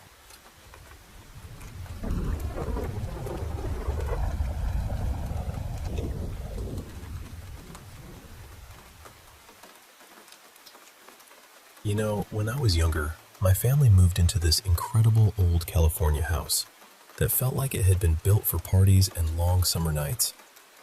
It had these huge, perfectly kept gardens, little fountains tucked here and there, an open atrium, and this enormous pool with a patio that seemed to go on forever. Out on the property, a little way from the main house, there was also a manufactured guest house. It was maybe 8 or 12 years old at the time, around 500 square feet, and the previous owners had apparently used it for an older relative. When we first bought the place, my dad checked it over, locked it up, and more or less forgot about it. Inside, it had a small kitchenette, a full bathroom, and a washer and dryer that still looked fairly new. No furniture, no decorations, nothing. Just empty rooms. We lived way up on a hill back then, and there really was not anyone nearby. No close neighbors, no foot traffic, nothing. There was one other house farther down the road, but it was empty and had been sitting on the market for a while. Then, one summer night, our washer in the main house quit working. And with a family that big, laundry does not politely wait for a repair appointment. So my dad decided to carry a load down to that little guest house and use the washing machine there. It was an older, top-loading Whirlpool, the kind with the heavy lid. He started the load, stood there for a minute to make sure it was running properly, and then headed back up to the house. But when he came back later, the lid was standing open and the clothes were everywhere. Not just spilled out near the machine, but scattered across the floor like somebody had grabbed them and flung them around. At first he thought maybe the washer had somehow malfunctioned, but that did not really explain how the clothes had ended up so far from it. That was the moment he got uneasy. My dad was a Vietnam combat veteran, and he was not the kind of man who spooked easily. He had a sidearm on him, so he searched around the guest house, checking corners and looking outside, thinking maybe somebody had gotten in somehow. He did not find anyone. So he picked up all the clothes, loaded them back into the washer, and started it again. This time, he stayed there the whole cycle. Nothing happened. The machine worked perfectly. He brought that load back to the main house to dry it, then took another batch down, and when he returned again, same thing. Clothes all over the floor. That was when he said every hair on his arms stood up. Now he was genuinely shaken. But he also had an idea. We had this huge German shepherd named Baron, and my dad figured that if someone was sneaking into the guest house to mess with him, the dog would catch it instantly. So he brought Baron down with him. But the second they got close to the door, Baron stopped cold. Just planted himself. Then he started whining. My dad tried to lead him forward, and the dog absolutely refused. He was straining backward, barking, crying, fighting with everything he had not to go through that doorway. My dad eventually managed to get him inside, but Baron completely lost it. He would not settle down. He just kept barking and whining like something in there had terrified him. After that, my dad gave up. He grabbed the laundry and went back to the house, and we did not try using that washer again. We waited until someone came out and fixed ours. What made it stranger was that Baron was always alert. He had this long dog run that let him roam a good stretch of the yard, close enough that he would have noticed anyone coming or going near that guest house. But he never once barked at that building before or after. Never gave us any sign that a person had been around. That house is still out there, up on a hill not far outside Lockford, behind a gate. And to this day, we never found out anything about the history of that property. We never learned whether something bad had happened there. But I can tell you this. My dad never forgot what happened in that little guest house. And honestly, neither did the rest of us.